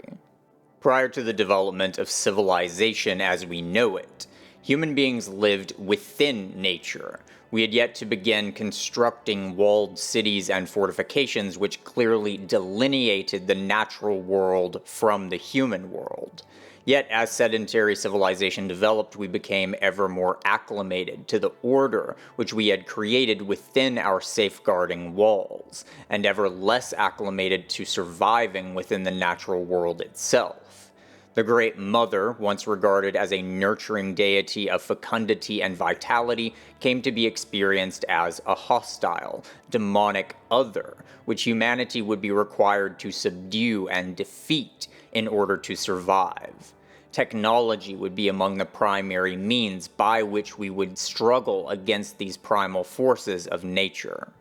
Within Moby Dick, we see these exact same archetypal dynamics at play. The great whale is, of course, Tiamat, the demonic manifestation of the Great Mother Goddess, the primal forces of our own unconscious psyche, and the vital, visceral forces of nature which human civilization juxtaposes itself against. How appropriate, then, that these events and the myth which Melville created in conjunction with them would have occurred during the first half of the 19th century, a period in which the birth of Enlightenment rationalism had begun to give way to forces of industrial, technological, and mechanistic supremacy, and within which the Romantic movement had begun to mount a fierce resistance to the technological dismemberment of the human spirit and the industrial unworlding of the natural world. Unlike the much longer Saturn-Pluto cycle mentioned above, the Jupiter-Uranus cycle brings about a conjunction within a much shorter period of approximately 14 years. While Uranus tends to be associated with revolutionary breakthroughs of political, creative, ideological, or cultural transformation, Jupiter is oriented towards growth, towards the expansion of horizons and the encompassment of whatever is brought into its field of influence. The Jupiter-Uranus aspect therefore tends towards creative breakthroughs which result in the enlargement of our conceptual horizons. And within Cosmos and Psyche, Turnus shows that historically this dynamic can be seen in patterns of scientific and philosophical breakthroughs.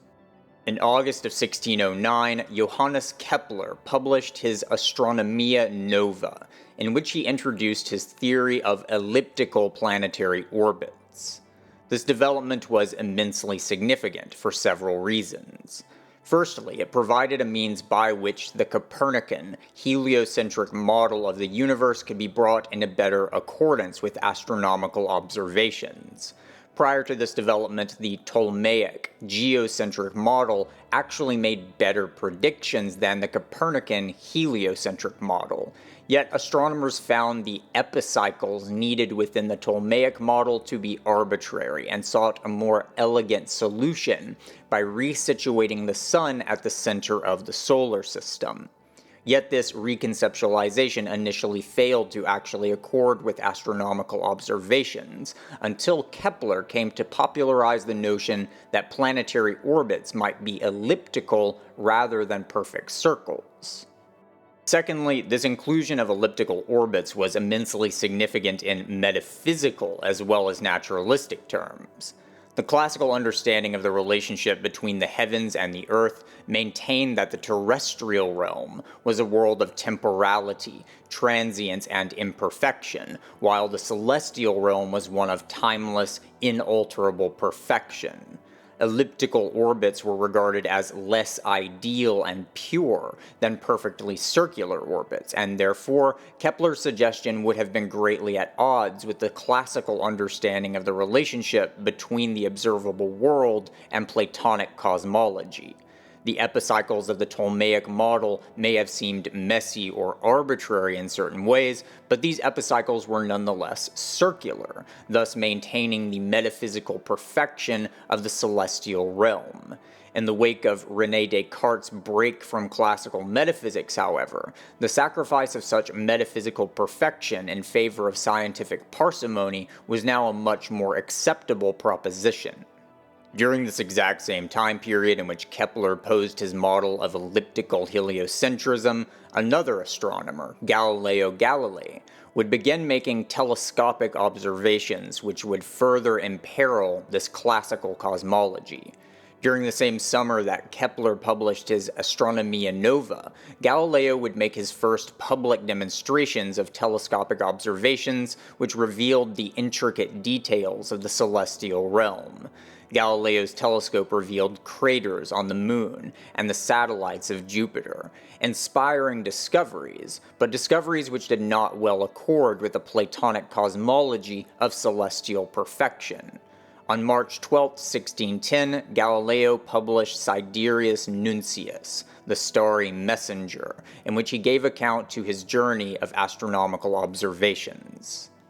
This time period, between April 1609 and June 1610, was one in which Uranus and Jupiter remained within 15 degrees of one another, and this conjunction was within 5 degrees of exactitude during the publications of both Astronomia Nova and Sidereus Nuncius.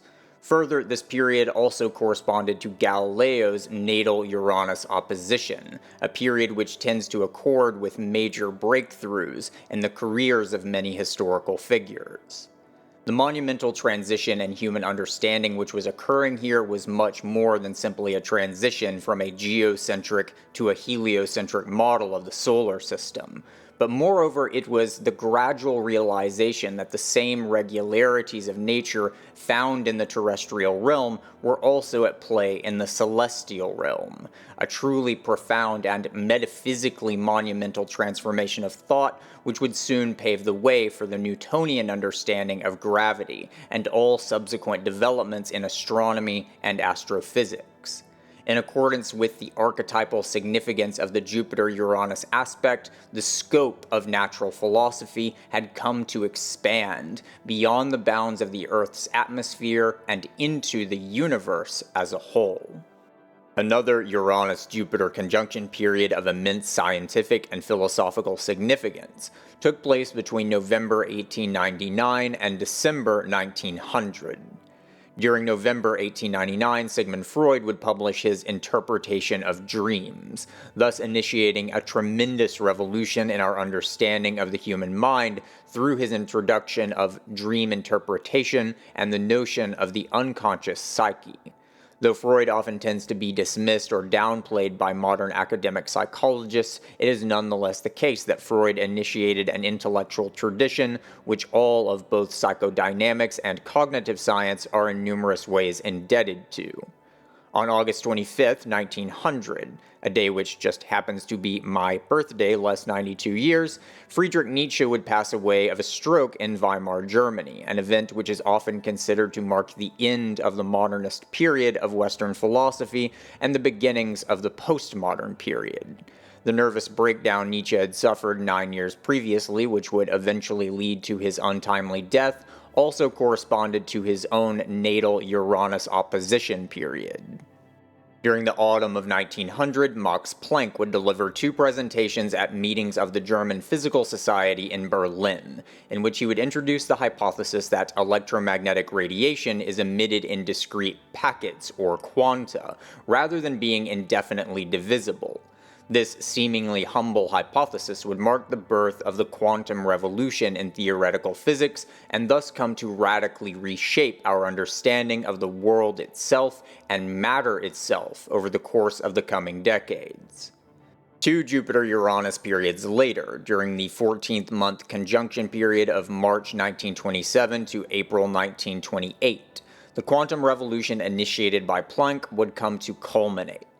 During the October 1927 Solvay Congress in Brussels, Niels Bohr, Werner Heisenberg, and their colleagues would bring about the development of quantum mechanics as we now know it. During this period, 2 of the most fundamental principles of quantum mechanics, Heisenberg's uncertainty principle and Bohr's principle of complementarity, would be formulated and established as central axioms of quantum mechanics. During the same Jupiter-Uranus conjunction period, the Belgian astrophysicist and Catholic priest Georges Lemaitre introduced the first mathematical formulation of an expanding universe, thus laying the groundwork for what would come to be known as Big Bang or inflationary cosmology. It was also during this same period that Alfred North Whitehead would present his Gifford lecture series, which would later become published as his monumental work of cosmology and metaphysics, Process and Reality. During both of these Jupiter-Uranus alignments of the early 20th century, we see a similar motif at play. Breakthroughs which would begin to shatter the frameworks of the modernist cosmological models. The deistic, deterministic, and static clockwork universe of the Enlightenment period was deeply challenged by the inherent indeterminacy which had been revealed within the quantum world. Likewise, the static, preordained perfection of the modernist cosmology was challenged by the dynamism of Georges Lemaitre's inflationary cosmology. The modernist conception of the rationalistic, atomistic individual human person was cast into doubt by the Freudian discovery of the unconscious, and Whitehead's organismic cosmology would lay the seeds of a complete revaluation of the ontological assumptions of science in general. Although the processes set in motion during this time period have, I believe, yet to fully culminate, we can see here again the beginnings of a process of revolutionary expansion, which accords with the significations we see within the Jupiter-Uranus confluence. Specifically, I believe that what we see here are the beginnings of a process which continues even in our present day, through which natural science as a whole is gradually shedding the vestiges of its mechanistic origins so as to become a truly organismic and thus animistic form of human spirituality. When I first read Cosmos and Psyche a few years ago, I found Tarnus's narratives to be quite compelling, though part of me nevertheless remained skeptical, as I found these astrological threads to be almost too fantastical. Yet the analysis of the Jupiter-Uranus cycle seemed to provide an opportunity to scrutinize whether or not these patterns could be extrapolated into historical periods which were not covered in Cosmos and Psyche. Although I was new to astrology, I certainly knew a thing or two about the history of Western philosophy. If the Jupiter-Uranus cycle tends to accord with major expansionary transformations of human thought, then I could think of no better exemplification of such a pattern than René Descartes, a figure who Tarnus did not include in his examination of the Jupiter-Uranus cycle, and one who is almost universally considered to have drawn the dividing line between the classical and modernist periods of Western philosophy. So I looked at René Descartes' natal chart, and what I found was almost unbelievably consistent with the implications of these astrological narratives, and in numerous ways. Within Descartes' natal chart, we find a quintuple conjunction, including not only Jupiter and Uranus, but also Pluto, the Sun, and the South Node. Moreover, every single one of the planets within Descartes' natal chart are located beneath the dividing horizon line. Within astrology, celestial bodies found beneath this horizon line are believed to pertain more to a person's internal, personal, and subjective world, while bodies found above this line tend to relate more to one's interpersonal, social, or professional life. Appropriately, Descartes' metaphysical scheme has been called the great inward turn in the history of Western philosophy. His I think therefore I am represented a monumental reconceptualization of truth as subjective certainty, and of the human self as a subjectivistic, perspectival ego, very much in accordance with the implications of a chart which is so thoroughly situated beneath this horizontal divide. Further, Descartes' Meditations were written in 1639, during the culmination of his Uranus return period. If René Descartes represented the birth of the modernist period of Western thought, then Friedrich Nietzsche can be said to represent the final climax of this developmental trajectory of human consciousness. Nietzsche's first work, The Birth of Tragedy, analyzes Western culture in terms of two primary archetypes, which he refers to as the Apollonian and Dionysian archetypes.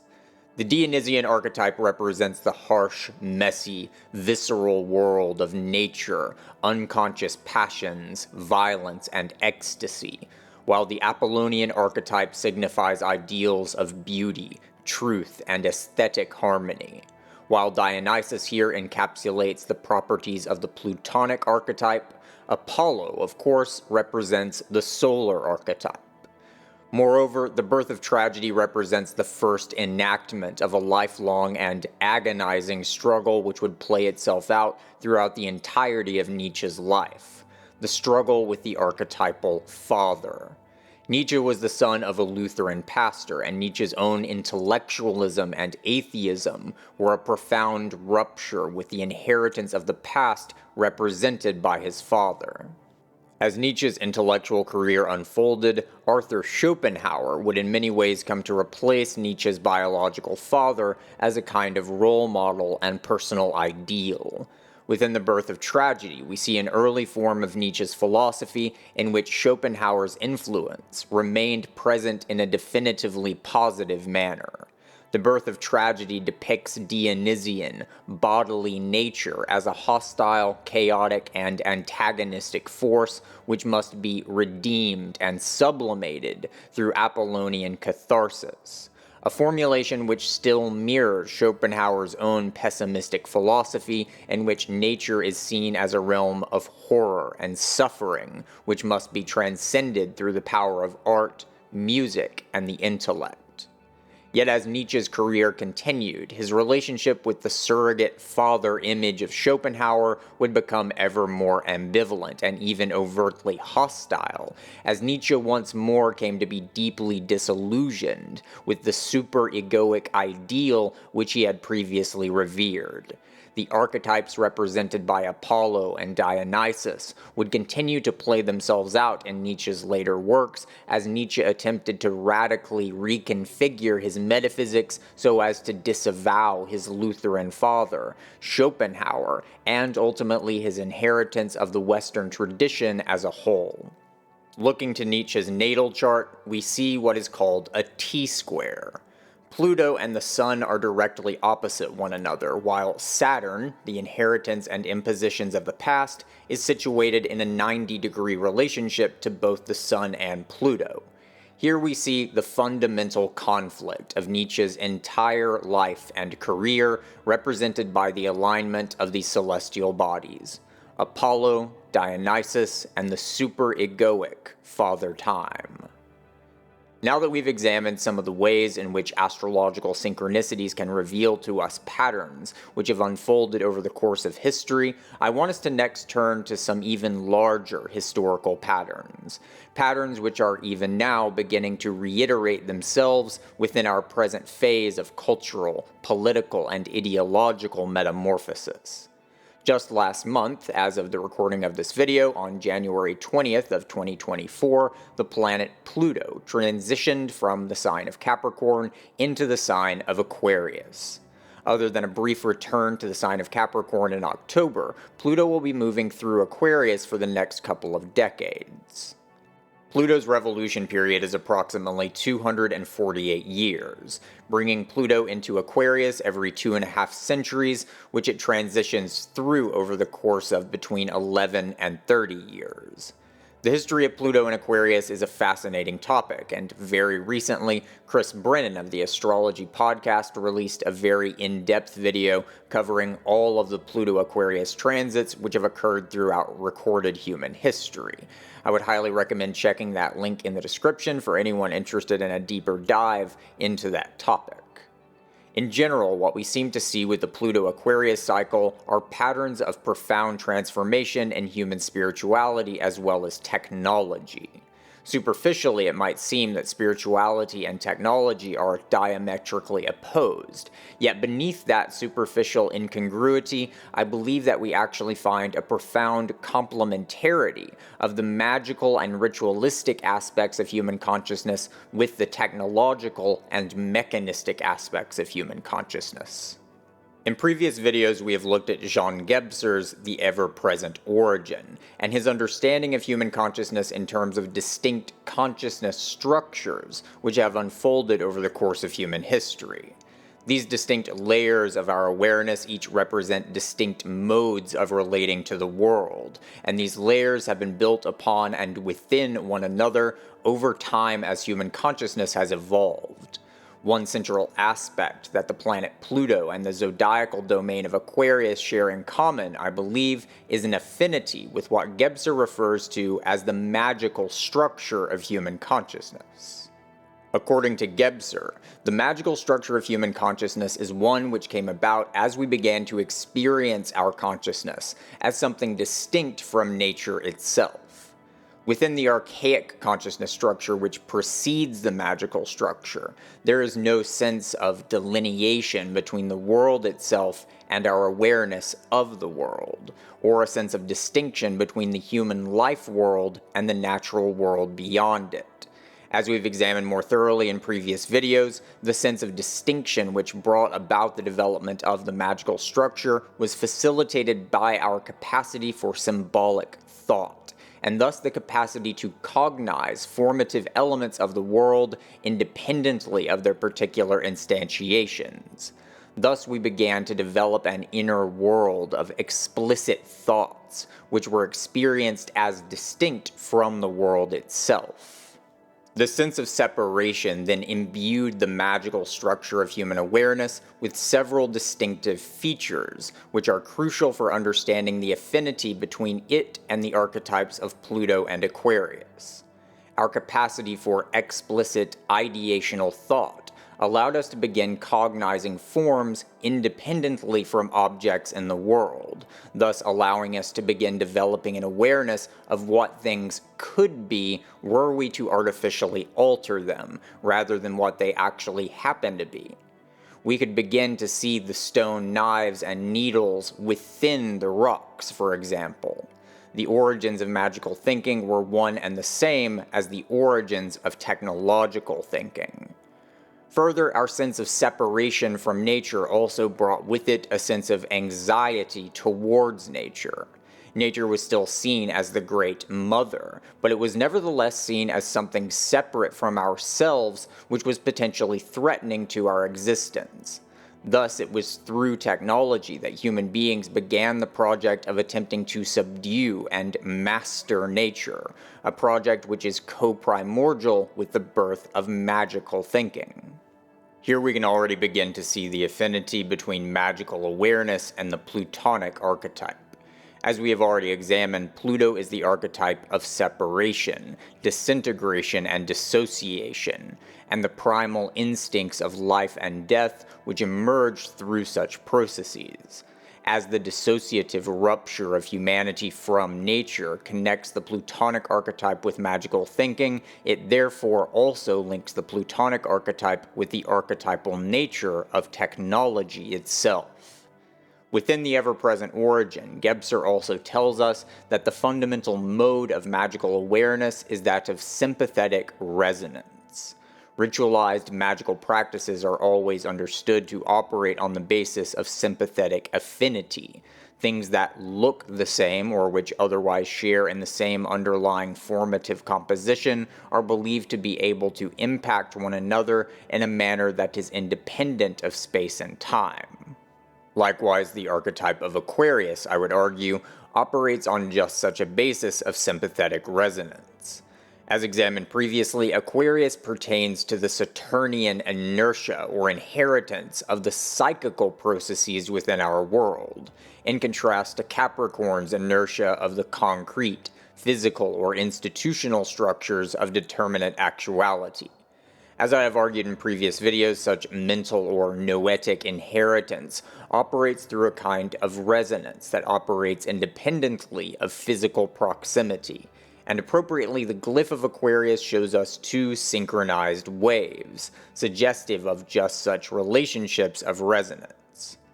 Given that such resonant awareness should be most prominent within the magical structure of our consciousness, this indicates a deep affinity between the archetype of Aquarius and the magical structure.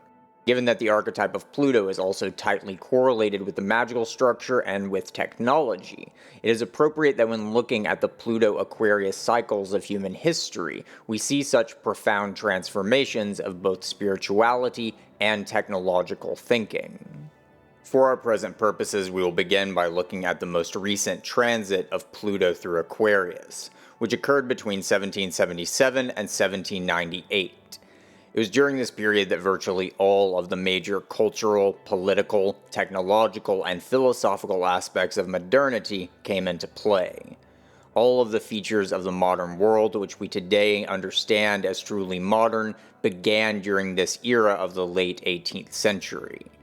As we saw previously, William Herschel and his sister Caroline Herschel discovered the planet Uranus in 1781.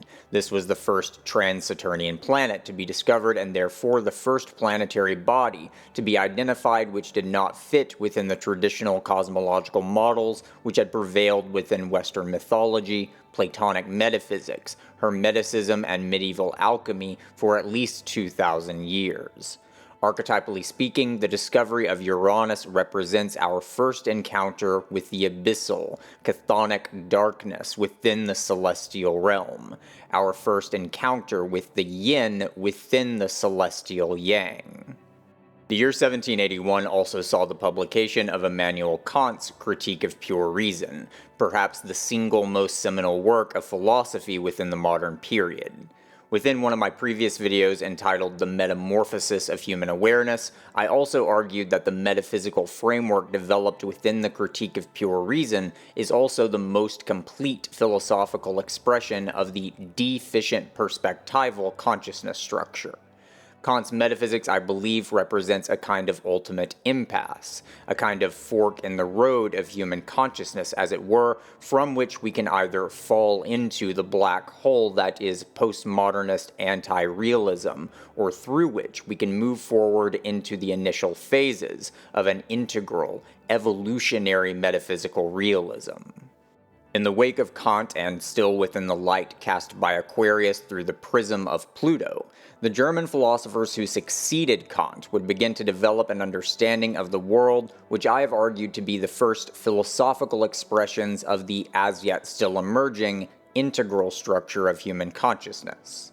In the year 1790, the German philosopher Johann von Goethe published The Metamorphosis of Plants. If you haven't heard me talk about Goethe before, then it might seem somewhat strange that I'm putting a book about plant morphology on the same pedestal as Kant's Critique of Pure Reason. But for now, suffice it to say that I believe the ideas developed within Goethe's Metamorphosis of Plants to be the first philosophical expressions of integral consciousness, of a mode of human consciousness which will inevitably bring us beyond both the Kantian and postmodern paradigms which have characterized modernity. This time period also saw the American Revolutionary War, which began in 1775, just a few years before Pluto entered Aquarius, and ended in 1783. Although the American Revolutionary War itself began prior to the entering of Pluto into Aquarius, for reasons which will become apparent as we move forward, much of the war did occur during this time period, and moreover, it was after the war itself ended, with Pluto then firmly in the sign of Aquarius, that most of the governmental institutions of the United States actually came to be established. Significantly, the ratification of the United States Constitution occurred in 1788. In 1789, the French Estates General convened for the first time, marking the beginning of the French Revolution. In many ways, the French Revolution was a kind of mirror image of the American Revolution which preceded it. It was a time in which novel ideologies came to violently clash with the traditional institutions of the past, in which the notions of liberty, democracy, secularism, and Enlightenment rationalism first came to truly manifest as world-making and world-unmaking forces. Moreover, it was a time in which we see these distinctly modernist ideologies come to mutate into truly horrific, truly demonic forms.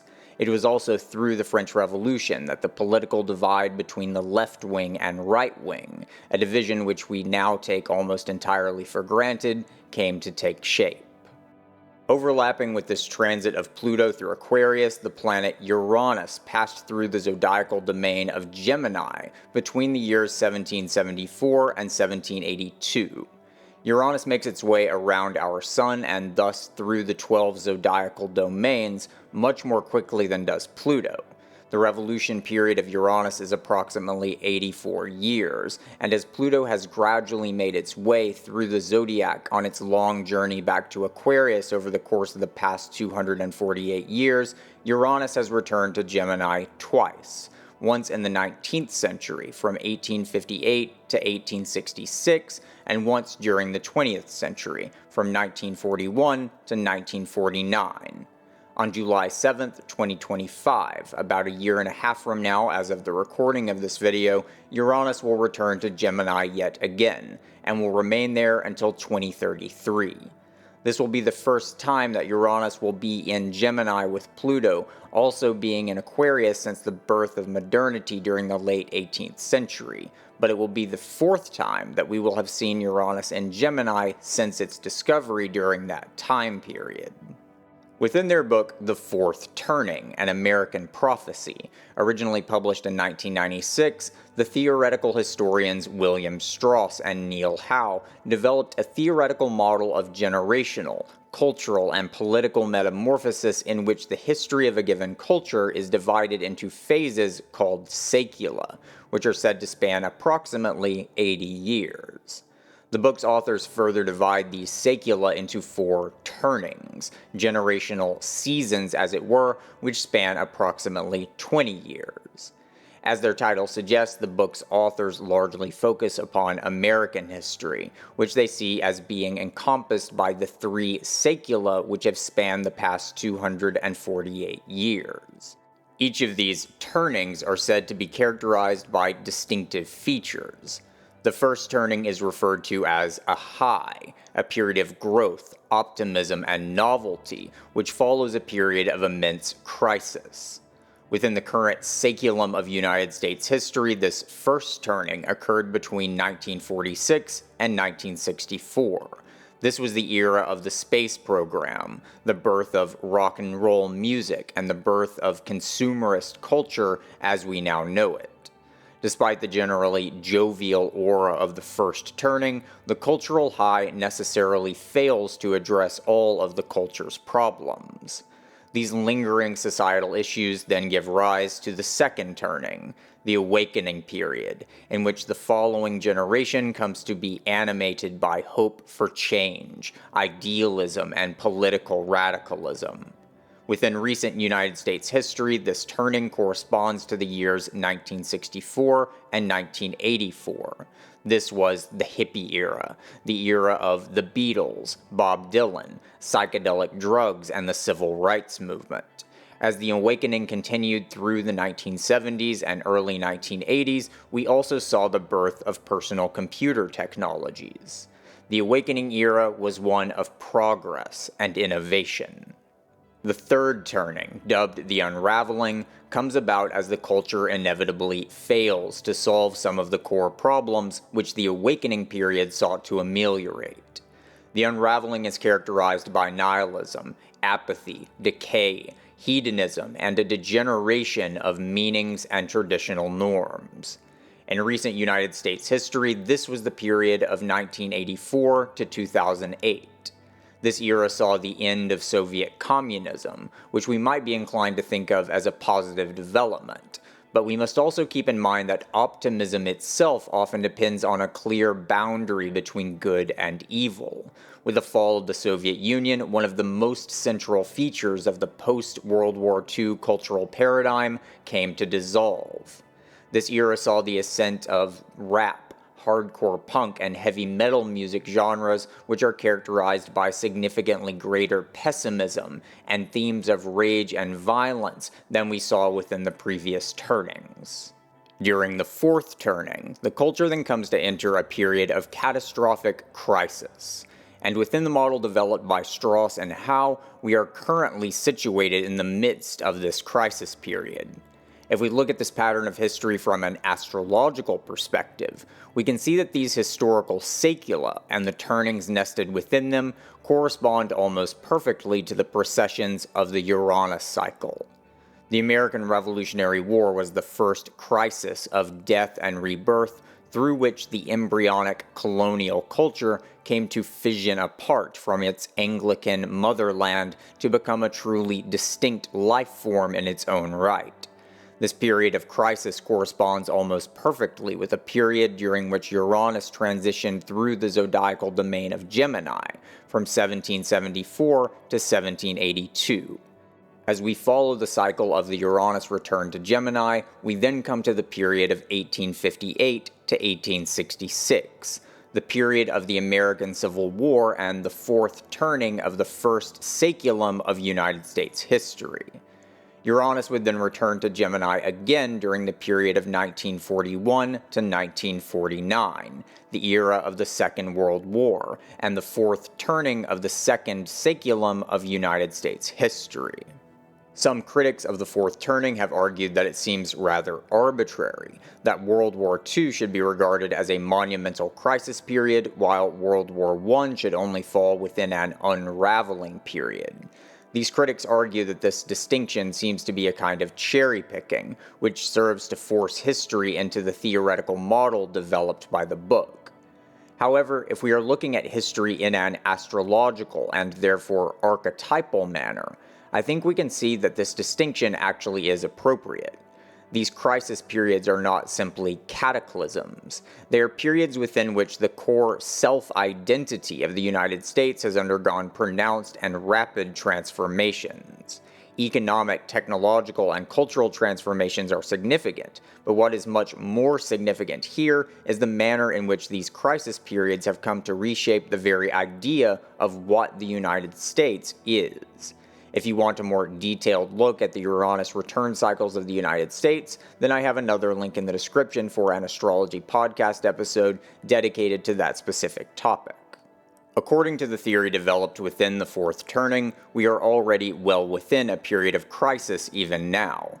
And since the book's publication, many have suggested that our present period of crisis began with the 2008 financial collapse and culminated in the 2020 pandemic.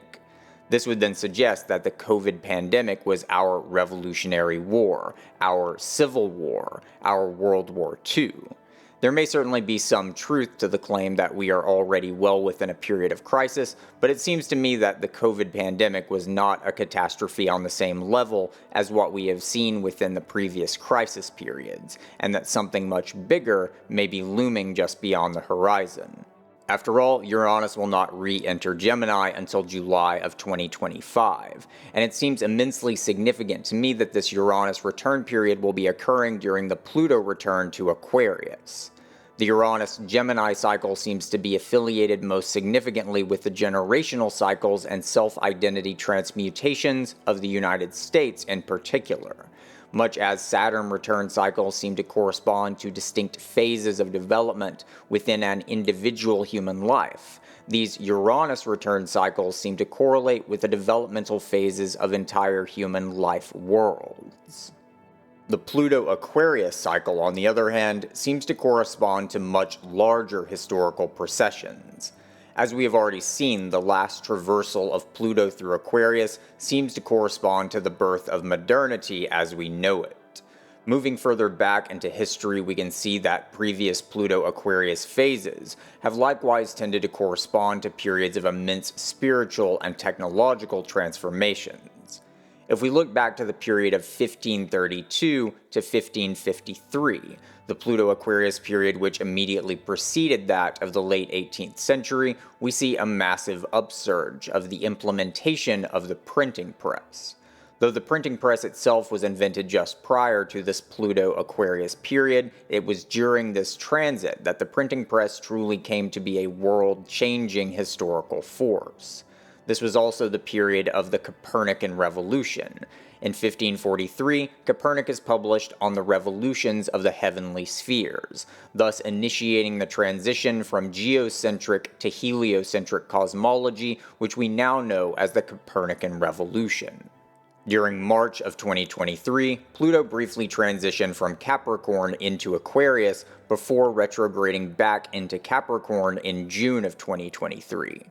During March 2023, just before Pluto entered Aquarius, ChatGPT-4 was announced to the world, as was Microsoft's own AI assistant, Copilot. March also saw the release of the 5th version of the AI image generation software Midjourney. During March 20th through the 23rd, the tech company NVIDIA hosted a GPU technology conference which was intended to focus predominantly on the developing trends within artificial intelligence technologies. On the 29th of that same month, 58 prominent scientists, tech leaders, and public officials, including Elon Musk, Andrew Yang, and Max Tegmark, published an open letter titled Pause Giant AI Experiments, expressing their concern for the dangers of unregulated artificial intelligence research.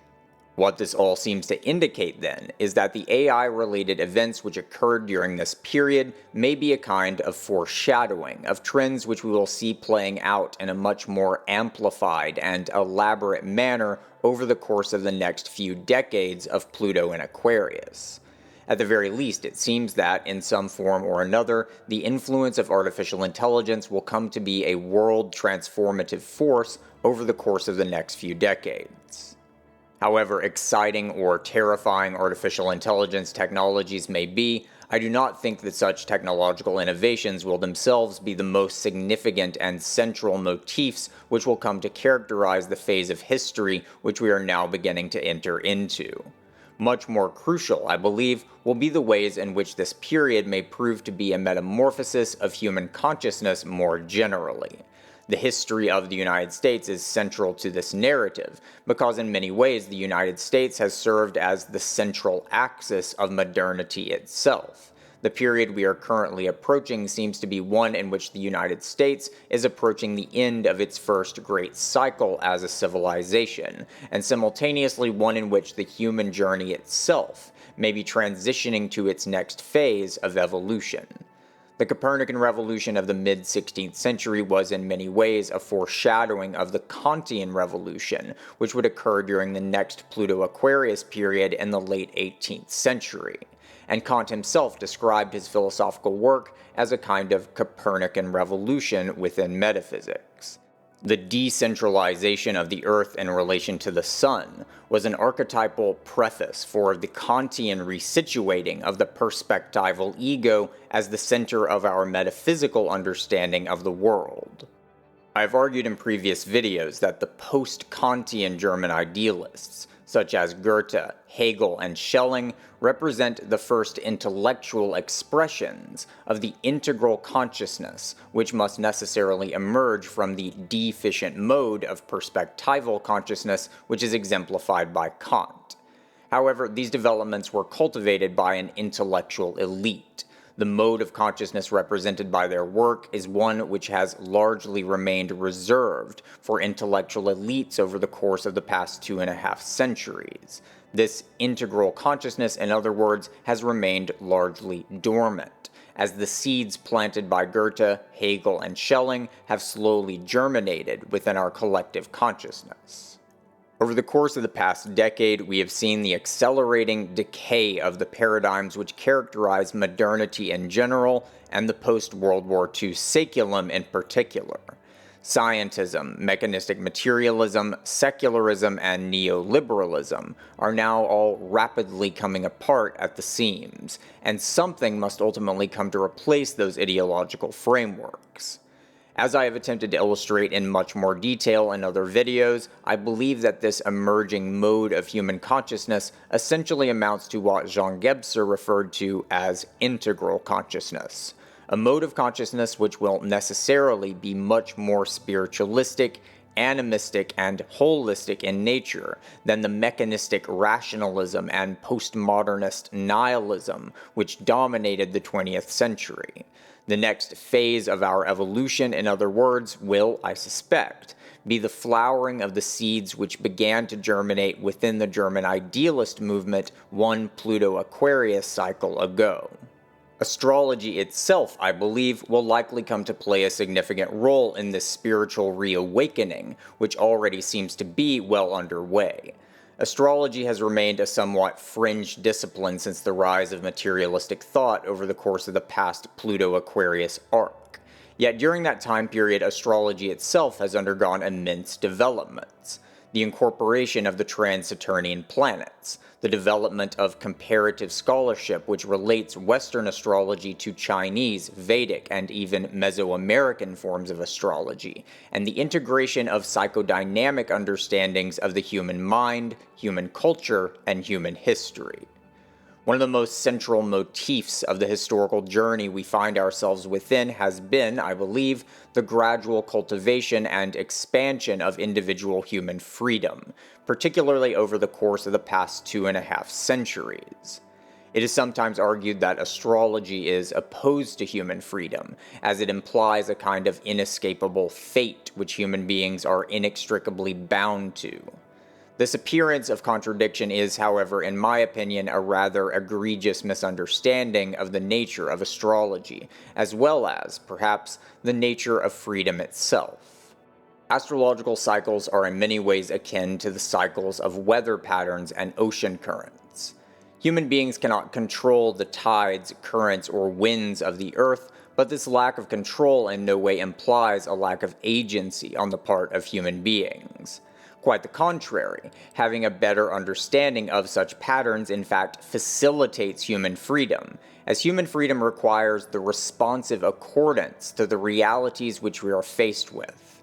One cannot control the wind, but one can adjust one's sails. Having a better understanding of the winds, therefore, allows us to better align our own purposes with those of the natural world. A sailor who understands the nature of the wind will be much better equipped to actually get where he is trying to go, rather than being tossed about the sea as he attempts to fight against the natural forces which he finds himself within. Astrology is therefore one important element of a much bigger narrative, by which the awareness of human beings is coming to expand, so as to encompass the psychical, archetypal, or noetic forces which we are inextricably interwoven within. As this awareness continues to grow, our capacity to responsively contend with and navigate our world will become ever more refined, and we will feel much less that we are simply adrift and at the mercy of a senselessly chaotic tempest of impersonal forces. As Carl Jung once said, "Until you make the unconscious conscious, it will direct your life, and you will call it fate." Thanks for watching.